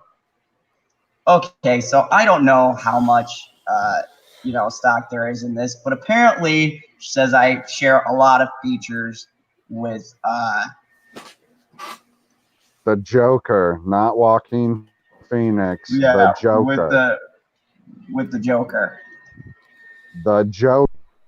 Because he wears butter in his hair. Look at the anger in his face. Go full screen. Who are you? Or Hey. not.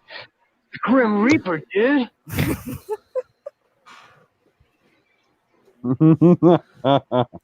This is an article? I didn't tell you to click on an article. Yes. What web page are we on right now? No, what web? Really? We I are asked on you what web page? Screen Rant. Yes. Oh my God. Okay, well, it better be a good one. What's the time? How old is this?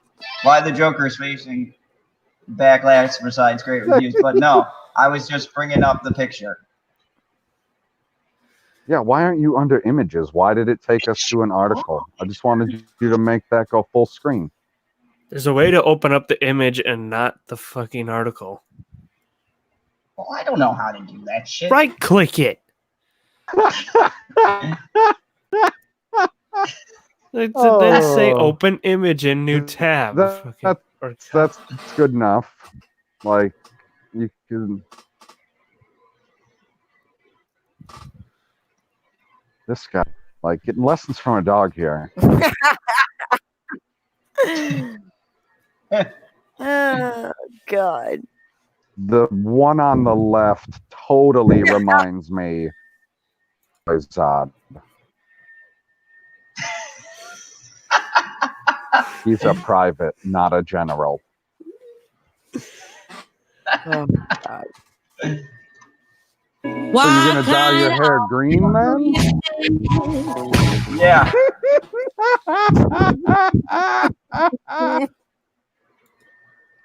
She's gonna go as some version of Harley Quinn. That part I was Like, what does Harley Quinn look like with a horn and 4 legs?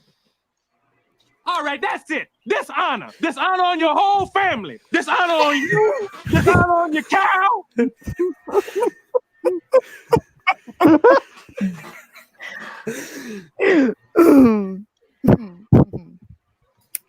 That's what she wants you to look like?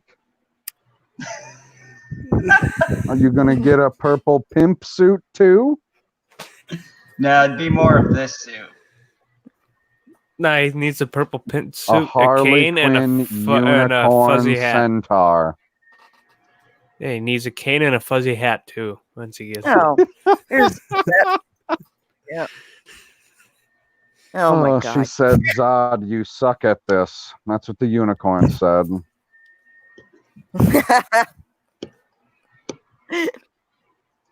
Mario!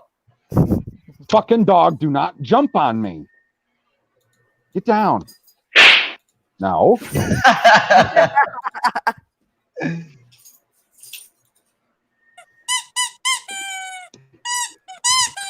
Yeah, chase the ball, you son of a bitch.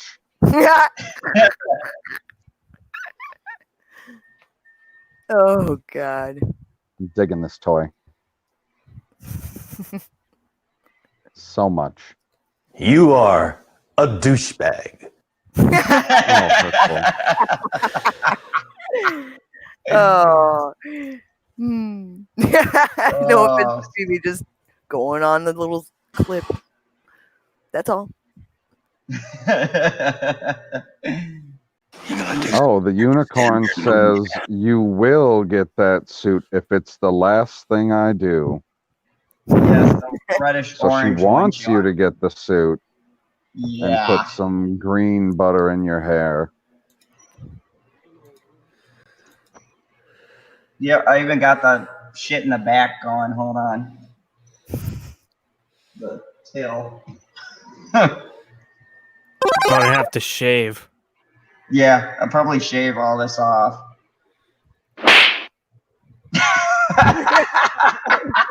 And then you guys can go to like a Comic-Con, I guess. No, man, I'm New gonna York's go down the having- street and scare the shit out of people. I'm a villain. I'm gonna go trick or treating. Dressed as a Joker. You're gonna go, well, I mean, you are the size of a child in Wisconsin, so that'll work. Yeah, so I'm figuring, why not? I mean, people out there think that I'm making jokes, but if you watch, I don't remember which special it is. I think it's after the Packers win the Super Bowl in 1997. They show Brett Favre, Frank Winters, and Don Beebe.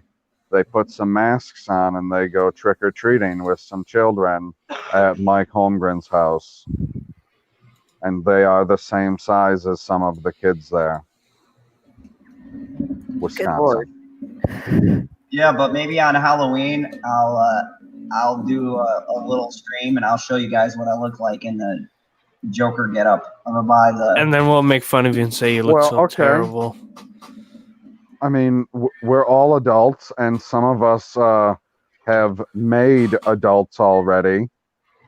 What is an appropriate age to stop trick-or-treating? Never. That's why you have kids. Motherfucker. So you could go with your kids and be like, nah. I stopped after 4th grade, man. Nah, man. Yeah, but you're not supposed to have chocolate in the first place. Hey, man, there's suckers. Oh my god.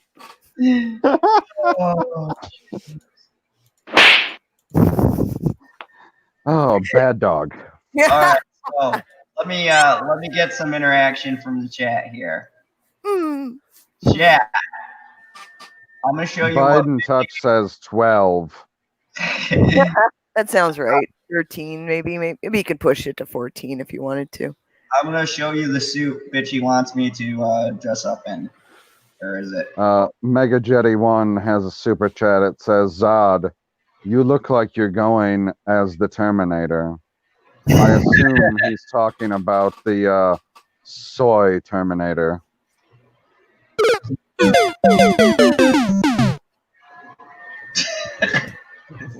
And now you're out of lives. So this is the full guy. Hold on. Oh, you motherfucker. Okay, there we go. So this right here. Work computer. Work computer. I'm opening an image in a new tab. Okay. This is what the full suit looks like. Okay. Well, it's not bad. I mean, that's a nice suit. How tall are you? Tall. He's like 5 foot something, not much. He's like 5'6". He's 5'6". He's shorter than me then. Yeah. He's like less than a drummer's height. It's a lanky suit. Probably make you look taller. Oh, you just gotta buy he can buy the child version of it. You son of a bitch. Okay, so then he is smaller. Bitchy Unicorn put it up, so yeah, he is smaller than me. That's only if you're in heels. No. She's always in heels. She has 4 hooves. Only if she puts heels on 2 of them. Shellback said he heard Zod is 5'2". That's fair. Oh. Zod is like, you're half an inch shorter than a unicorn, and she's not even using the horn as the measurement.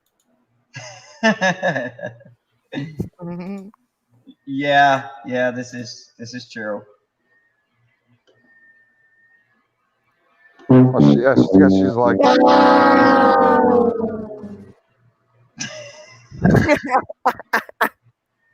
You're having way too much fun with that. Oh man. I disagree. She is having an appropriate amount. Oh man. Good times. And I'm still finding all my audio. I had to go pull it from my old computer. All right, speaking of funny things. Hello, Slasher. Hello, Slasher. You got here just in time for us to talk Star Wars. You like popsicles? I do like popsicles. Nap day. Wait, that doesn't look like a Star Wars. Oh, God. What Oh, you don't like my voice, baby? You being discriminatory? You sandbagging son of a bitch? And don't you mouth off to me, or I'm gonna slap you right in your penis.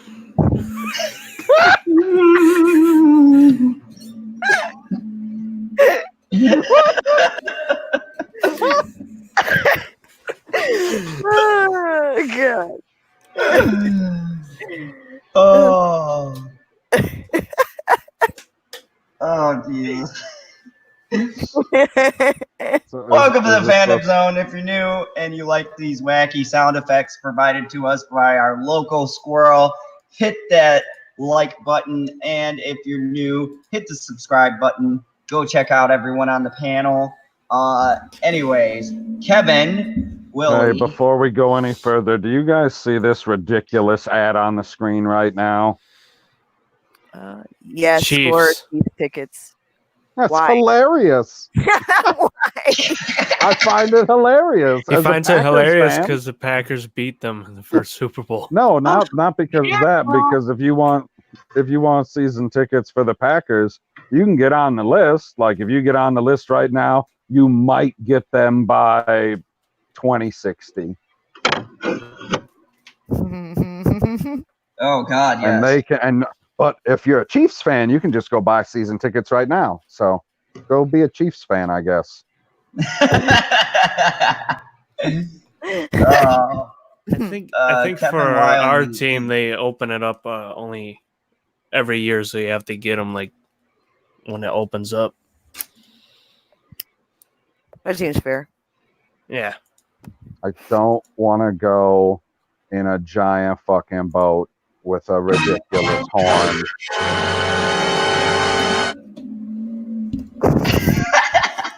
By Queens. Oh. I just made the list. Yes.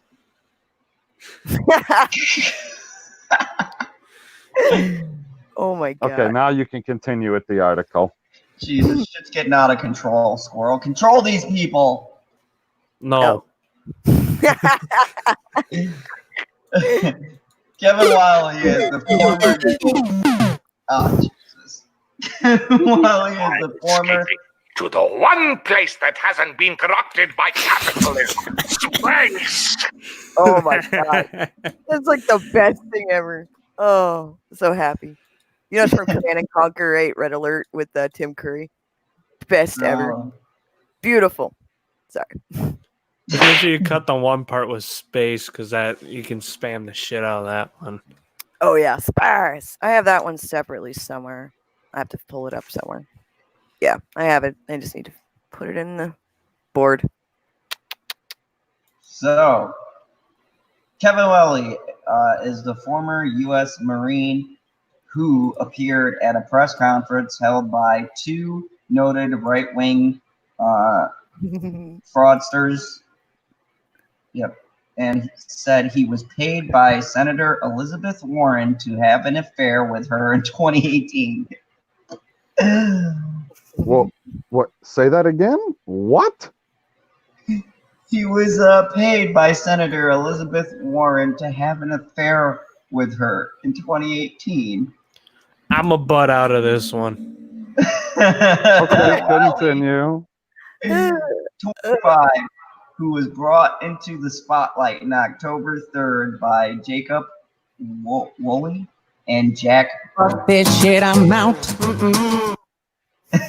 Who was previously worked together to debunk smear attempts. Woolley has admitted that he promotes false news if it helps President Trump, according to the Washington Post. Berkman and Woolley previously worked together in a failed attempt to create false sexual allegations against former special counsel Robert Mueller. They don't need to create accusations about that douchebag. Anyways, they have also attempted to smear Senator Kamala Harris and Mayor Pete Buttigieg. I hate saying that name.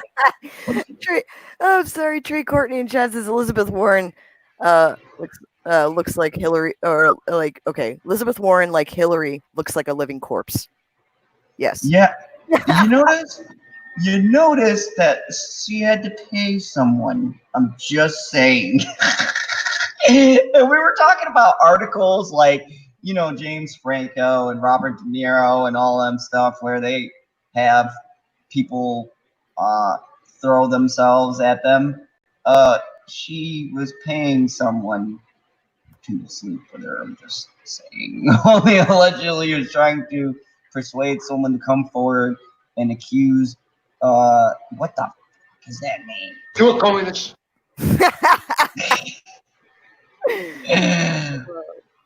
Buttigieg? Buttigieg? Buttigieg? I'm not even looking at the screen right now, but if we're talking about political people on the Democrat side, it's Buttigieg. Buttigieg of sexual English, misconduct. motherfucker, do you speak it? Senator Elizabeth Warren has been married twice from 1968 until 1978 to Jim Warren. Since 1980, the Massachusetts Democrat has been married to Harvard Law professor Bruce Mann. Warren has not responded directly to the press conference, but tweeted about her time at the University of Houston, which has a cougar as a mascot. Oh, God, this is great. A reference That to a sounds sign perfect. posted at the press conference by Wooler and Berkman read, Elizabeth Warren Cougar? Meow. Here's what you need to know. Woolley said he met Warren on the website Cowboys for Angels? Get fucked.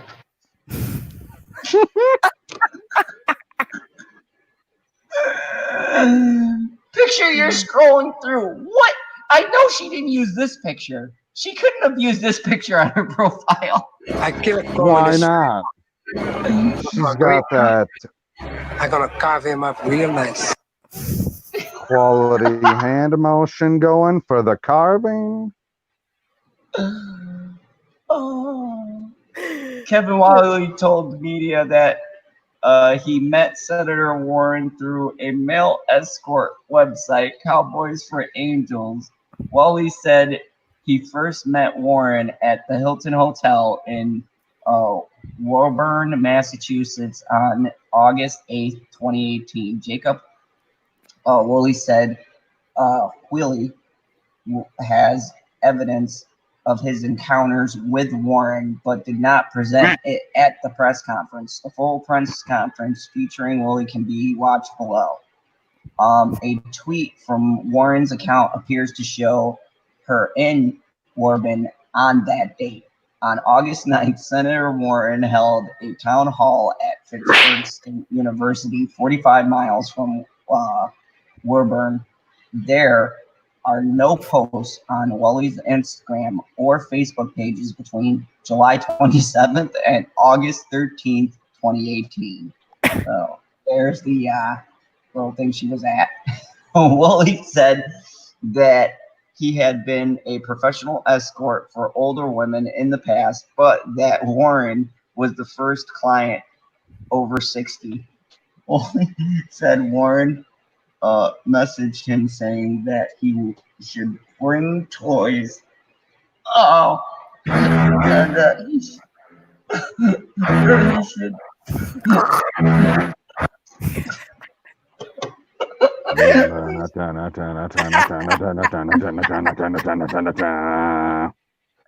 Oh my God, this is gets so much cringe.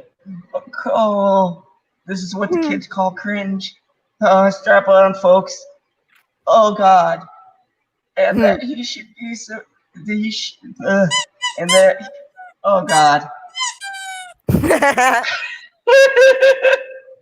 Not helping. That he should surprise her. Well, he said that the senator was into bonding. That's not what oh my God. Oh, did you read what just happened in the chat, Mad Squirrel? My God, I'm afraid to die. Said Bitchy Unicorn said Mad Squirrel, you need a unicorn neigh sound effect.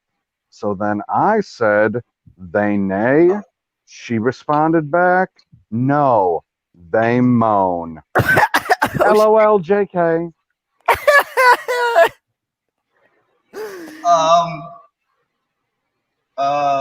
I'm gonna turn off the camera. Charlie, it'll be an adventure. We're going on an adventure, Charlie. Closest I have to unicorn right now. Oh shit! Sorry. We done with the article? No. Oh, Oh god damn it! Oh, unicorn.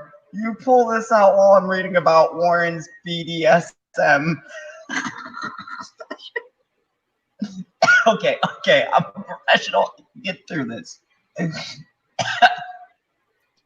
Only said that the senator was into bondage. He also said that the pair had many BDSM sessions together. While he accused the senator of having a violent sexual tendencies, or appeared to respond to Wally's allegations with a. What were you searching for when you found this article? Oh man. I just dove deep into the rabbit hole. I don't want to know what hole you were digging deep in when you searched for this article. How dare you? Elizabeth Warren shouted out her alma mater. It's always a good day to remember that I got where I am because a great education was available for $50 a semester at the University of Houston. Go Cougars. Wait, that's what Elizabeth Warren said? Yeah, that was her response. What does that have? Well, it's only that cheap if you're part Indian.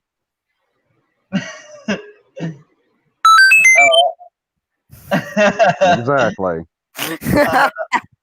On another occasion, Woolley made claims that he engaged in a threesome sexual encounter with Warren and a busty female high school friend of his. Whoa, hold on. Tommy said she paid him on the down low. I would say that that's close, but not entirely true. She paid him with her down low. Oh, that threw up in my mouth. Oh, God. Oh.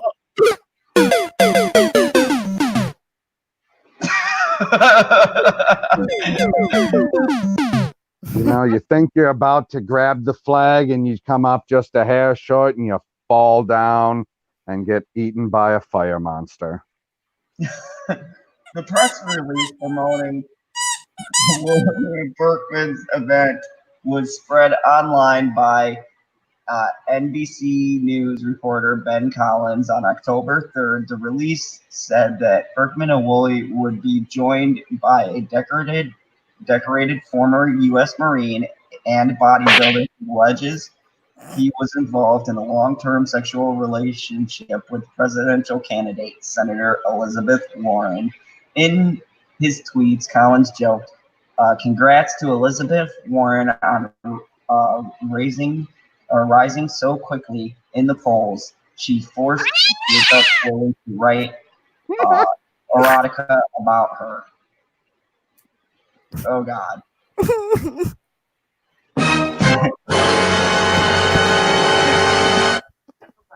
The Berkman and Woolley statement read, in parts, "These charges will shock the conscience of the nation. This young man's story is one that every voter needs to be hearing before casting a single ballot." No, we don't need to hear this story. Don't you mouth off to me, or I'm gonna slap you right in your penis. Oh God, no! What is that? Oh my God, what is happening? I looked away from the screen for a second. I come back, we're looking at that.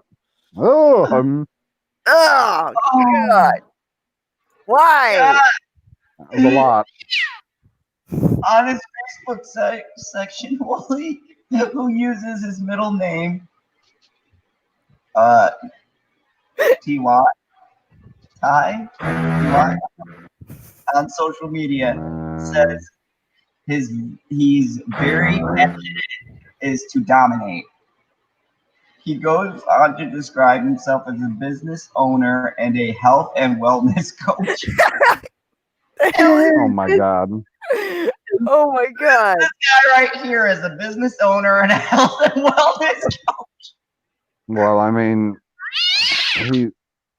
I guess if we're talking about keeping the cobwebs out, yeah. Oh god.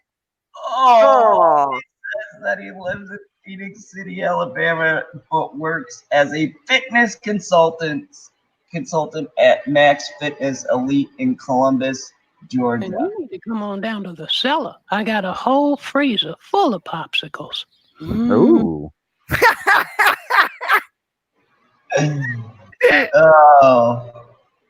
An Instagram page, Willie says that he is the father of one child. That page has not been updated since June 2016. The mother of his child, who appears frequently on his older Instagram feed, is now in a relationship with another man, according to her Facebook page. Willie and the mother of his child were married in 2015. It is not clear if they were divorced or only separated. She found out what was going on. Willie posted out a photo to an active Instagram page less than 24 hours before his press conference. Willie also posted an Instagram story in which he talks about drinking alcohol in his hotel room on the morning of the media event.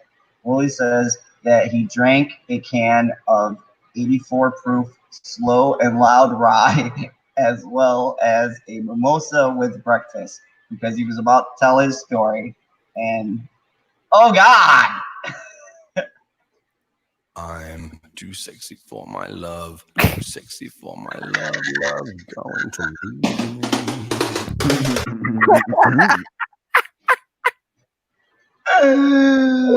Oh God. He's a model, you know what I mean? And he does his return on the catwalk. On the catwalk. On the catwalk, yeah.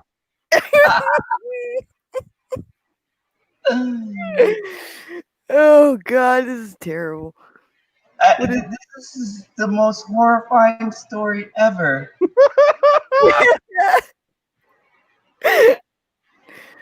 I mean, oh God. It doesn't get better. On the day of the 2016 presidential election, Willie wrote that he had voted for Donald Trump following Trump's victories. Willie posted OMG yes, accompanied with a meme showing Trump riding a tank. In November 2017, Willie questioned whether or not the earth was really flat. What kind of fuckery is this?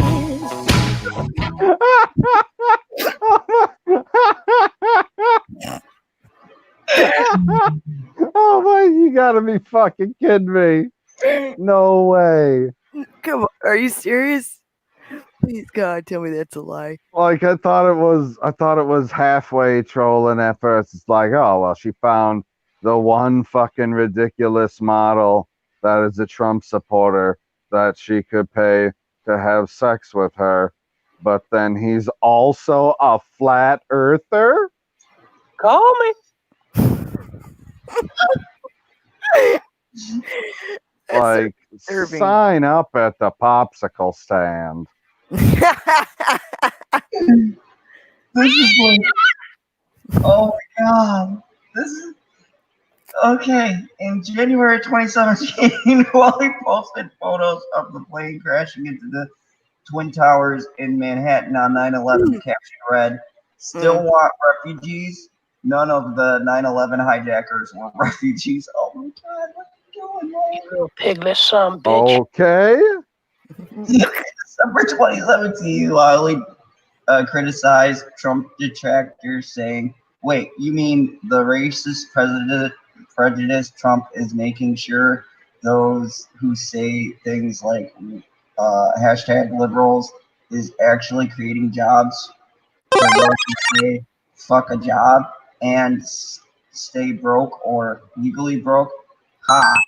Well, at least the president is upsetting ignorant, agnostic people and is throwing the middle finger up to the Chinese. That same month, Wiley reposted a video of Donald Trump telling supporters to vote for a disgraced Republican candidate, Roy Moore. Wiley has posted pro-gun memes and memes critical of abortion. There does not seem to be any posts that are critical of Senator Elizabeth Warren. I'm sure they're not. However, Wally's father posted a meme that was critical of Warren less than 24 hours before his son went to the press conference. Because he was like, well, my son's with this cougar. I've got a safe face. The Warren allegations come a few days after Berkman and Wolf fail to name the Iranian whistleblower. So yeah, I don't really care about that. Let's see if we can find more. Oh, here we go. Senator Warren is essentially. Wait. Did he just say, let's see if we can find more pictures of this model? No. God, no.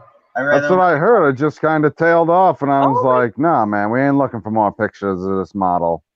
Nope, there's creepy Uncle Joe. Senator Warren is essentially tied at the top of the Democratic polls with Joe Biden. At the time, William Berkman's allegations, Senator Warren is polling second in the race for Democratic nomination to challenge President Donald Trump in 2028. Morning Consultant poll shows Warren at 21% behind former Vice President Joe Biden, who's polling at 30%. Biden touch appeared. He's like, there I am. There I am. Oh, God.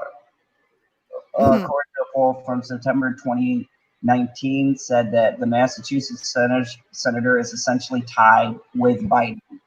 In early October 2019, Politico reported that Warren's surge in the polls was due to her rising popularity with African-American voters.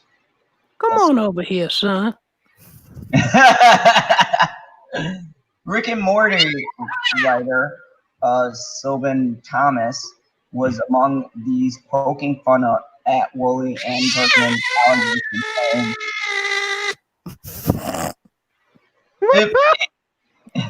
If I was a politician with steamy secrets, I'd simply leak them all to Jacob Wool. Problem solved.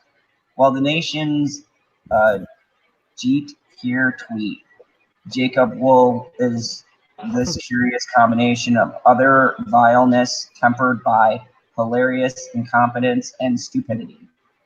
Spectator writer Caroline McCarthy joked, "Look, I get that this is BS, and the decorated former U.S. Marine will mysteriously cancel." Yeah, I agree. I'll just hold on a second there. Super chat from MegaJetty1. Yeah. He says, I think I speak for everyone here when I say, where is the sexy footage? So we done now? We're done reading, but we are definitely not done talking about it. Well, I already know Cyber Stance. Mad, what do you think about Warren calling Cowboys for Angels? Oh, God. She's just, I don't know. Warren is a nasty person. She's not James Franco nasty. She's getting there. I'm just saying. That's just how I feel about her. She's nasty. So you're saying she's a nasty woman? Yes. Oh. I had to bring that up. It's funny. I mean, what I found coincidental is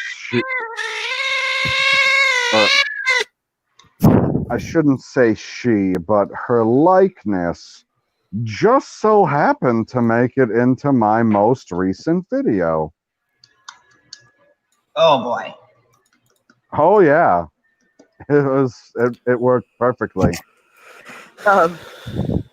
Generation Productions said, I guess you could say that they were just biding their time. LOL jokes.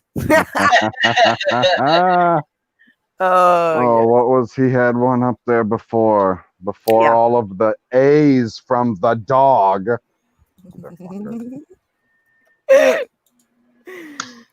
I like what Trey Courtney said. Any guy that would bang bang that corpse is a necrophiliac.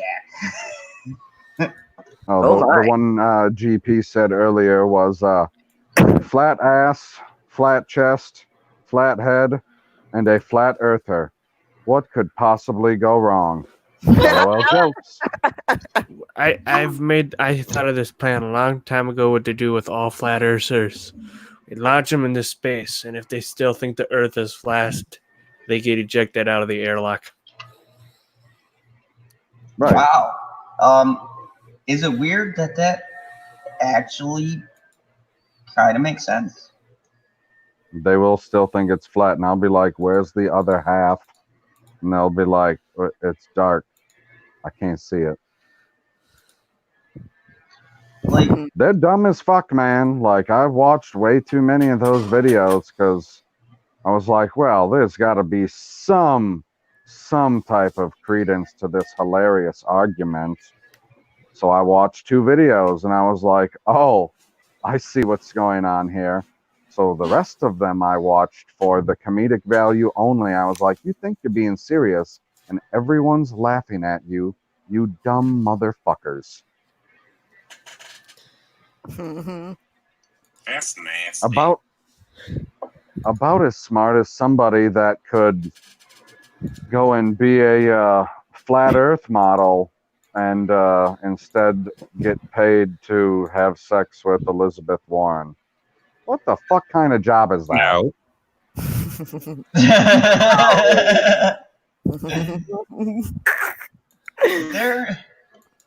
Wait, is that what Mega Jetty just requested? No.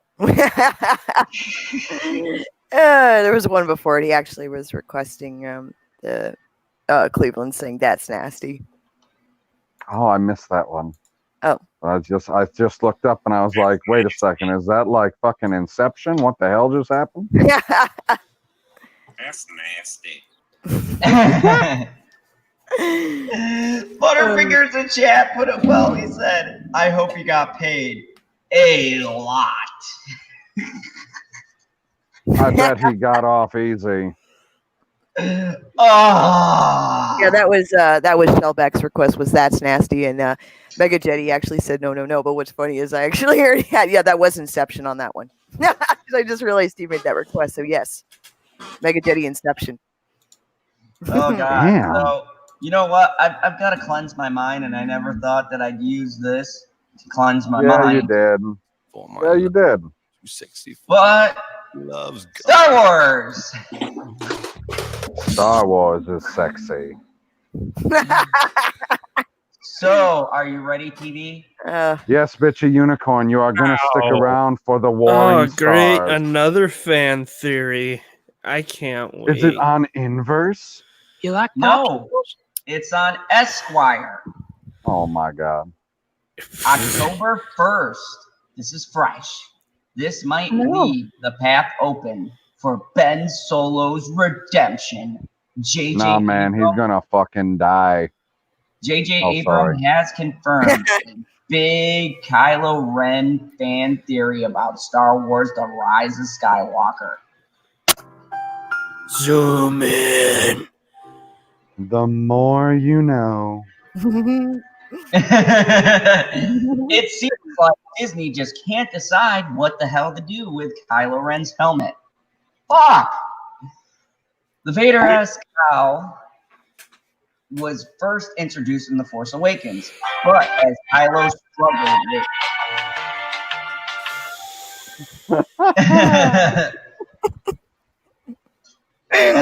struggled with his place in the dark side and his loyalties to Snoke, it was smashed into pieces in The Last Jedi. But Parents told me it's Snook.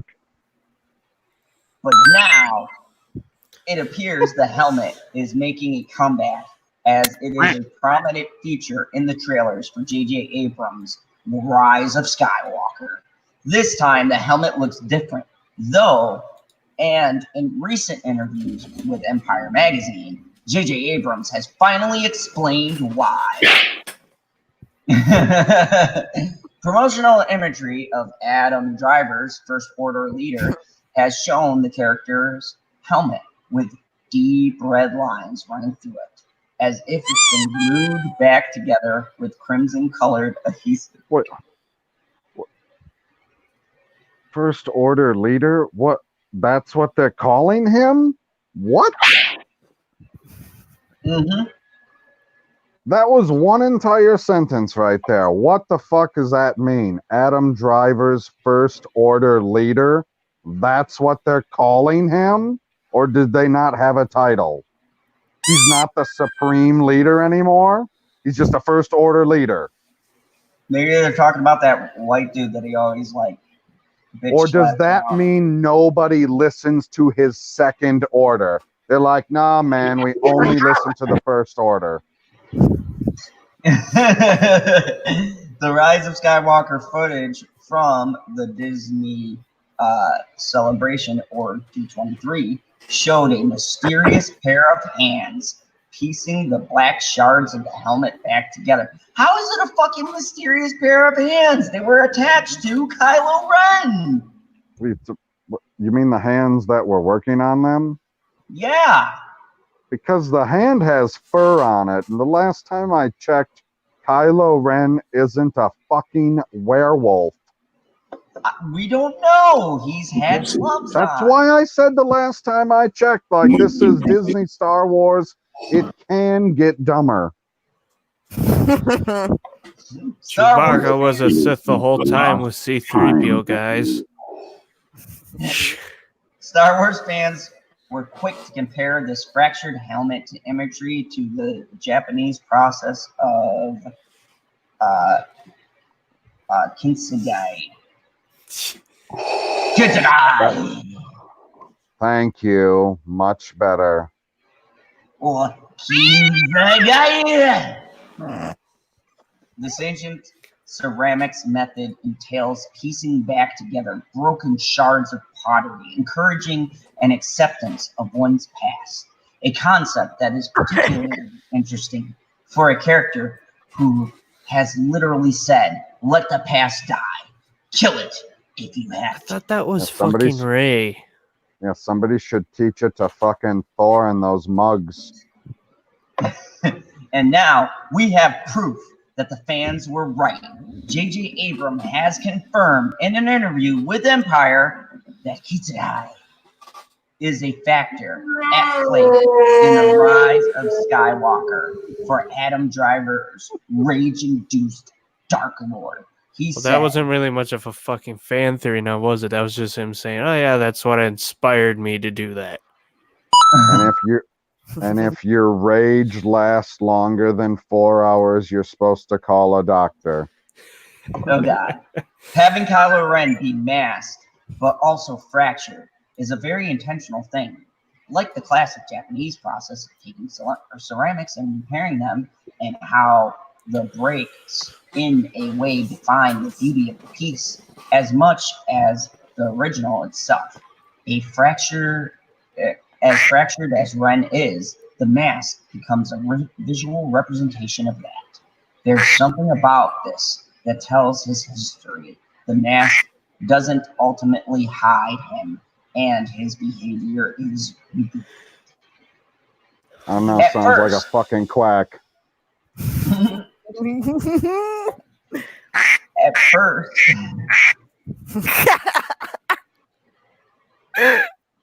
carry on, sir.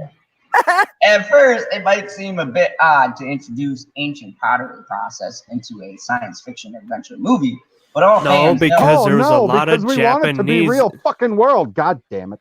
Sorry, I said there's I a wasn't lot of gonna get Japanese angry. influence within like the Jedi and the Sith. Okay, so why do they say it's fucking odd? It's not fucking odd.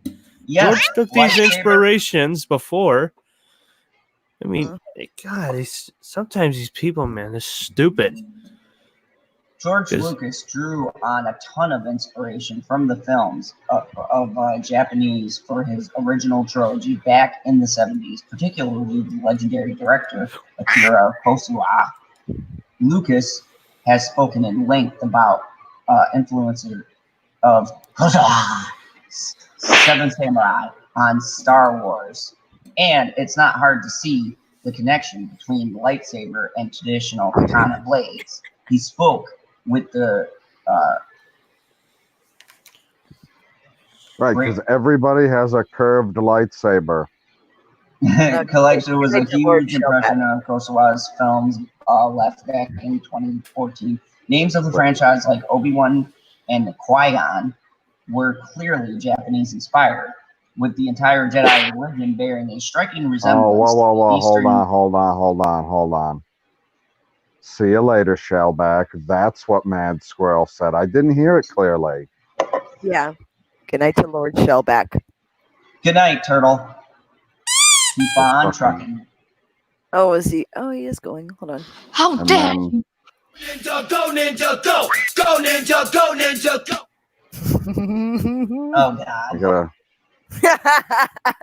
Jedi religion bearing striking resemblance to the Eastern Zen cultures such as Buddhism, though it seems Rian Johnson wasn't so into the Kylo Ren helmet, having Adam Driver's character smash it to pieces in The Last Jedi.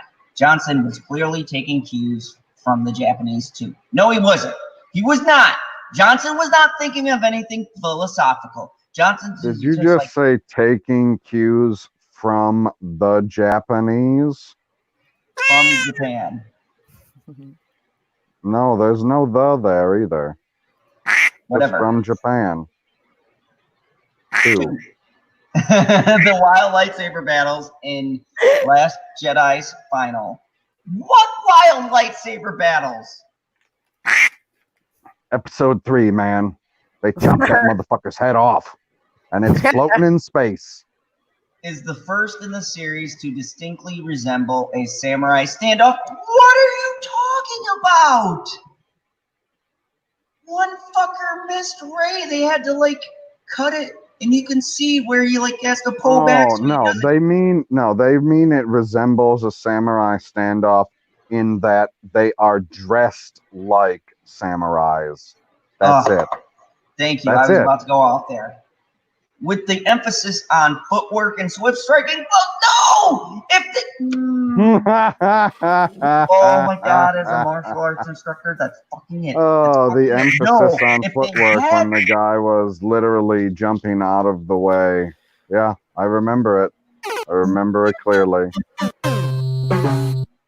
If they had footwork, then the Epic fucker fail, would have stepped Ryan. in the right fucking way. Hold on, I gotta lighten the mood a bit before you continue, or else we're all going to die. I have to read a joke that GP put up a while ago. He says, LOL, the new Star Wars movie sounds like a porno with Rey and Kylo, because Kylo rised his Skywalker when he saw Rey. LOL joke. He's banned because fucking Raylo shipping.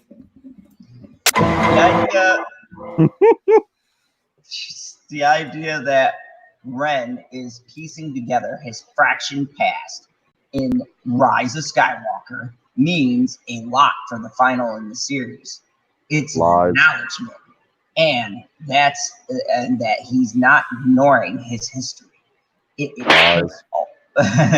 could also confirm major fan theories that there is a possible path to the redemption for Ben Solo if he is indeed accepting his past. Could that mean that he is embracing his place as the son of Han Solo right before he stabbed him in the fucking chest, and Leia Organa, and the student of his Uncle Skywalker, even though he killed him with a heart attack? The archive being a factor in episode 9 may just mean that Ren will be drifting toward the light and toward redemption before decades-long Skywalker saga comes to a close. Wow. Another person wrote an article about Star Wars that has never seen fucking Star Wars. Bingo. Like, Mike Zero at this point is the most informative person who's giving out information. No. PB, he's from the future. He's from a future, not the future. We're talking about Star Wars isn't the future. What the fuck are you talking about? Mike Zero. He gets his information from Okay. Well, then let me know when Mike Zero reports on the 6th book in the George R.R. Martin series. Oh, God. If Mike Zero's Then from I'll the believe he's future, from the who wins future. the 2026 Super Bowl? Come on. No, he doesn't do sports. He does nerd stuff. Well, screw that. I need to know that information. No, he doesn't give numbers. He just gives release dates. Those are the only numbers he gives. Oh, that sucks. I mean, Mike Zero Yeah, right now it does. has... Everybody who's ever watched a fucking Star Wars video has watched at least one Mike Zero video. You probably watched a dozen before you're like, wait a second. You're just repeating yourself over and over again and saying one thing differently, and you've made an entire new video that's 8 minutes long, and I didn't get any new information, and this is all fucking hearsay anyways, and you said it was a point of fact in the title and in the thumbnail, and I clicked on fucking nothing for no reason. We love you, Mike. Please come on the channel. We would love to have you in the fandom zone. Oh my God, yes. Yes. Oh, But does Mike Zero have a Twitter? have room for another dartboard. Does Mike Zero have a Twitter? I will make a fandom zone talk. No, Mike Zero only does YouTube. He doesn't Okay, all right. I'm going to screen share some shit right now. I have no I'm idea. going to send Mike Zero a message. Super chat This isn't from going to Mega Jetty end well. 1. This will not end. This is just. Wait, what's the subscribe counter? Or I'm did you reading turn it a off? super chat, dog.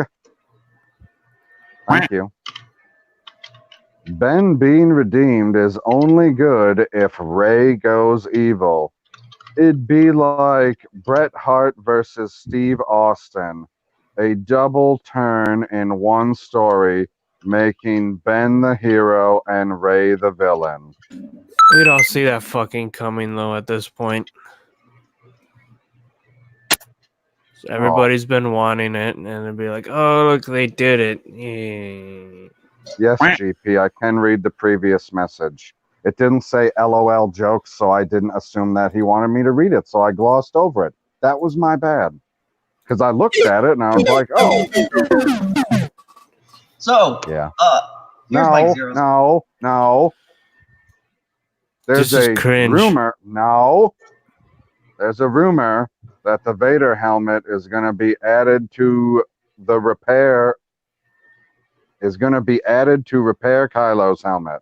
What is your thoughts, people? I'm saying what Zod's Damn. doing is cringe.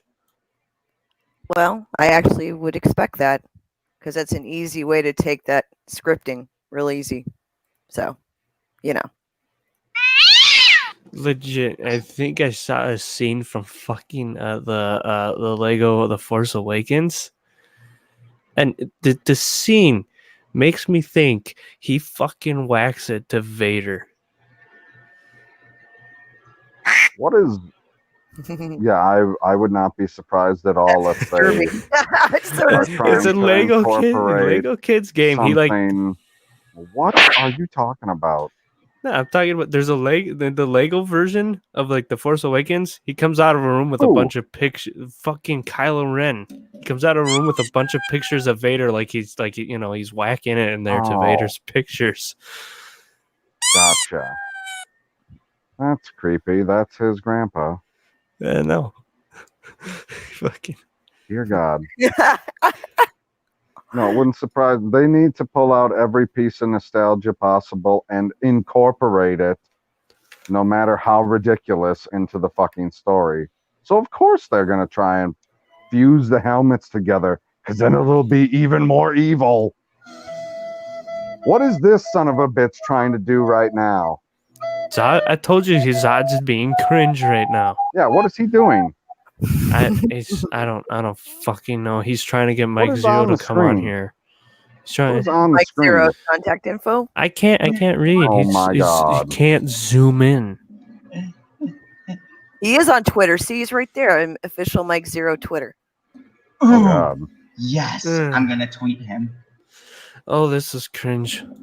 Yeah, tweet him. Send him the link to this stream at the what is it? We're sitting at 2:35. Give him about the 2 hour and 30-minute mark. Be like, listen for when the guy with the yellow circle is talking. How much do we have to pay Mike Zero to slap The more Zod? you will know, Mike, the more you will know. How much do we have to pay him to Smack slap the Zod, darts man? right out of his board. You have any idea how many minutes I wasted on his fucking channel? We love you, Mike.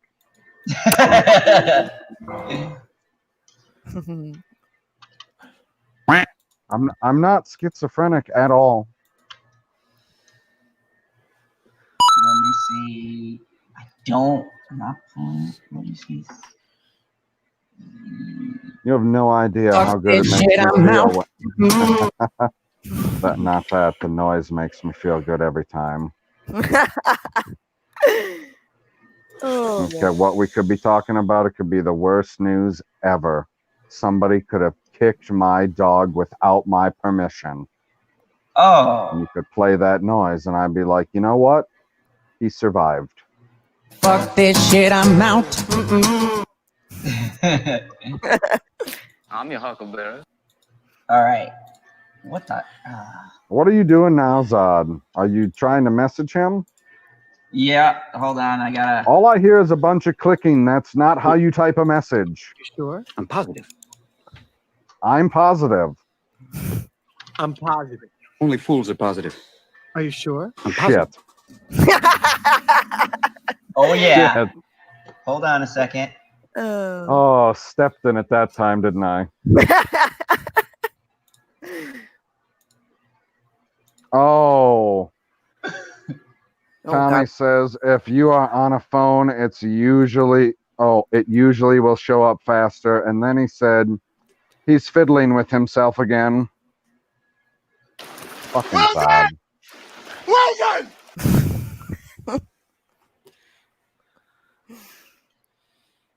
What is this is just cringe.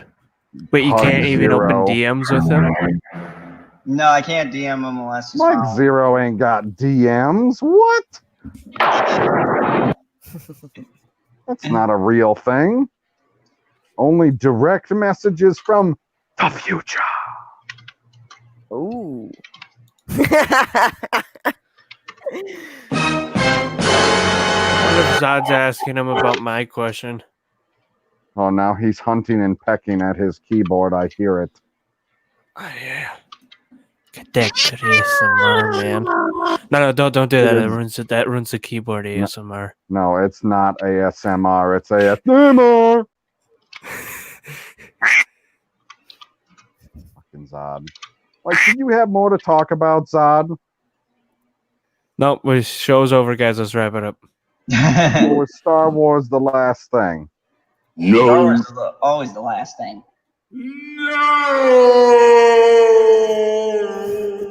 Okay. Yeah, that's bullshit. Why do we always save Star Wars for the last thing? It just should be the first thing and then the only thing. Yeah, when's that going to happen? I'm going to get one day. He's going to be like, yep, it's December 21st. You get one stream to talk about Star Wars. I feel like I didn't see it yet. We'll call You're going to have to wait. It's going to be like a Spider-Man thing. I'm not going to see it until January. Good night to Bitchy Unicorn. She is heading out for the night. She said, "Bye, Zod." She's never gonna. She found someone better. It's called a chocolate bar. Yeah. That's the only thing I can never contend with. Damn chocolate. Yes, I knew it. She likes us better. Although, I guess she's never talked to the dog before. I see she didn't say bye to the dog at all. Unfortunate. Shouldn't. You have to say goodbye to the dog. So Zod has been teaching her stuff to forget about me. They're terrible, Zod. I was gonna go out in the rain again. Oh, my bad. Huh? Oh, he said he's going out in the rain, so I guess it wasn't my bad. I could have continued talking. Whoops! I was just going to say generation production. Personal privilege. Point of personal privilege. The bitch unicorn says, "Bye, you bitch dog." Or well, I said it backwards. Dog bitch. Damn it! Oh God! Point of personal privilege. Failed this live stream, Tommy. But no, what I was going to say before was Generation Productions said it's because General Zod had to force himself to talk about Star Wars. LOL jokes. No, that was true. It's a force joke, you putz. Oh my gosh. It's like talking to proper Jeremy, man. Come on now. Like, we get off the air and Ryan is talking about his family. He's like, I got 2 boys. I got strong swimmers. And proper Jeremy was talking about jumping in a pool. And he's like, no, I got strong swimmers. And he's like, yeah, but when I was a kid, I jumped in the pool and I acted like I was drowning so that I didn't have to screw around. And he's like, that's not what I mean. I was like, no, you got to spell it out for him, Ryan, or else he's never going to get it. Exactly. So this is a great point to leave off. Let's go down the line. We've got the coolest cybernetic dog of them all. Oh, now he says I'm cool. Yeah, because you do all kinds of political videos. Yeah. So tell us about your next video exposing this scandal with Elizabeth Warren. Oh, fuck you. Oh. Asgard a Gears 5 video coming out tonight because it's Friday. And then I got some Borderlands tomorrow. Other stuff is bullshit. Eddie Gaming and bullshit, people. Yeah, that's what I said. Political videos. Bullshit. Hey, fuck. Okay. They're the same thing. Thank you, Tommy. He sent me nuts. Thank you. Nice. And of course, we have the nuttiest person on the panel. Speaking of which, Mad Squirrel, tell us about that great interview you're going to do with General Zod and future Joker lookalike. I'm calling the cops. That's number 1. You just plug yourself during her plug. I'm a fucking villain. Jesus Christ. Yes, I'm gonna have to get with you and figure out schedules and stuff for that. But I just did PB's interview today. I should have that up definitely tomorrow afternoon. And I have one scheduled with Kermit the Log on Saturday, so hopefully that'll be up next. I hope I'm gonna try for Sunday to get it up. That sounds like porn. Stop it. Anyway. I'm sorry. I know. I jumped to that every time. God. I'm sorry. It's just my light chuckle. My bad. I hear it. I can hear it. Sunday was a day of rest. Said she's doing an interview with a Muppet. It's funny to I me. Generation Productions in chat. He said, okay, later, Cybernetic, Pop Culture, Mad, and the legendary General Zod. May the force be with you, and I love yous. Later, all. Oh, have a good night. See you, GP. See you, GP. Always great to have you, buddy. Yeah, but anyway, you can find me on YouTube at Mad Squirrel Conversation, and you can find me on Twitter at SGT Mad Squirrel. And if you don't watch the interview with PB, Zod will find you, and Zod will do very bad things. And I don't mean Sorry, sexual, so everyone. don't turn it into a joke.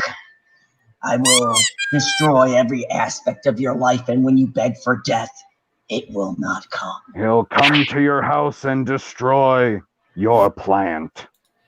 Every last one of them. Nope, just one. Never gets old. And of course, the curator, the host, mi amigo, and the person who keeps me in line sometimes, PB. Yeah, I mean, sometimes I'm late because I'm watching a football game. Then I don't want to tell anyone I'm watching a football game because you had a turtle in the chat and he totally would have fucking spoiled it for me because it was his team that won. Because I was watching a Seahawks game and I didn't want to come in before I finished it because he's a spoiler of things. That's what he does. But yeah, I am PB. I am the commander in the fandom zone because somebody has to be, or else somebody wouldn't know how to read words off of a screen. Oh. But you can find me at Pop Culture PB on YouTube and on Twitter because I don't do anything anywhere else because I procrastinate. Probably should. Apparently everybody else does when they open stuff up. But anyways, I do super political videos just like Cybernetic Husky about Star Wars and Marvel. And I do High Council highlights. So if you'd like to enjoy a laugh, come over to my channel and check it out. The link is in the chat, but not in the description because I work with a fucking villain. It's not on purpose, though. Zod does not understand.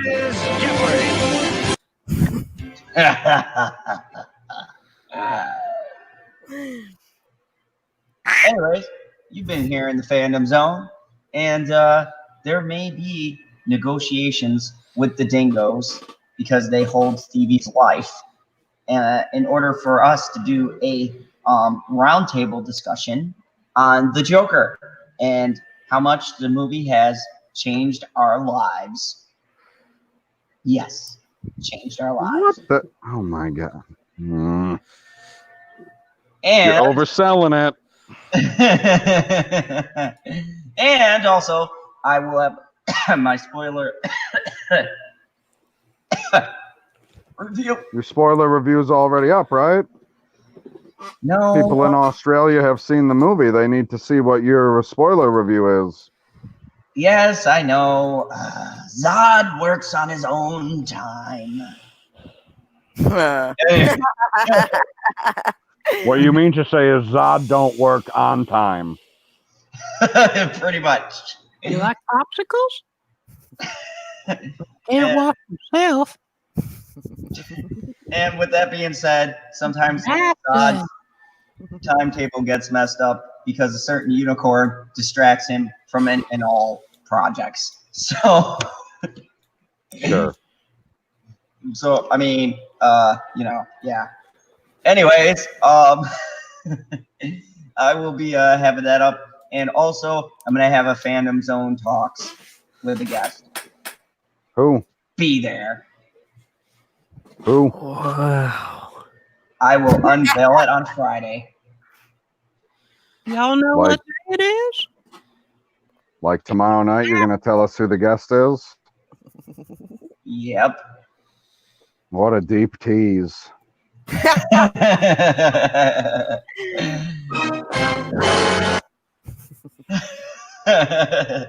So, Thank you very much. Thank you for 350. And I'm going to end the stream a little bit differently tonight. I'm going to end the stream with this. I come here every day and we talk. Do you even listen? You ask me to tell you. Motherfucker, are you doing a line from the movie? To tell you my negative thoughts. I think he is. All I have is negative thoughts.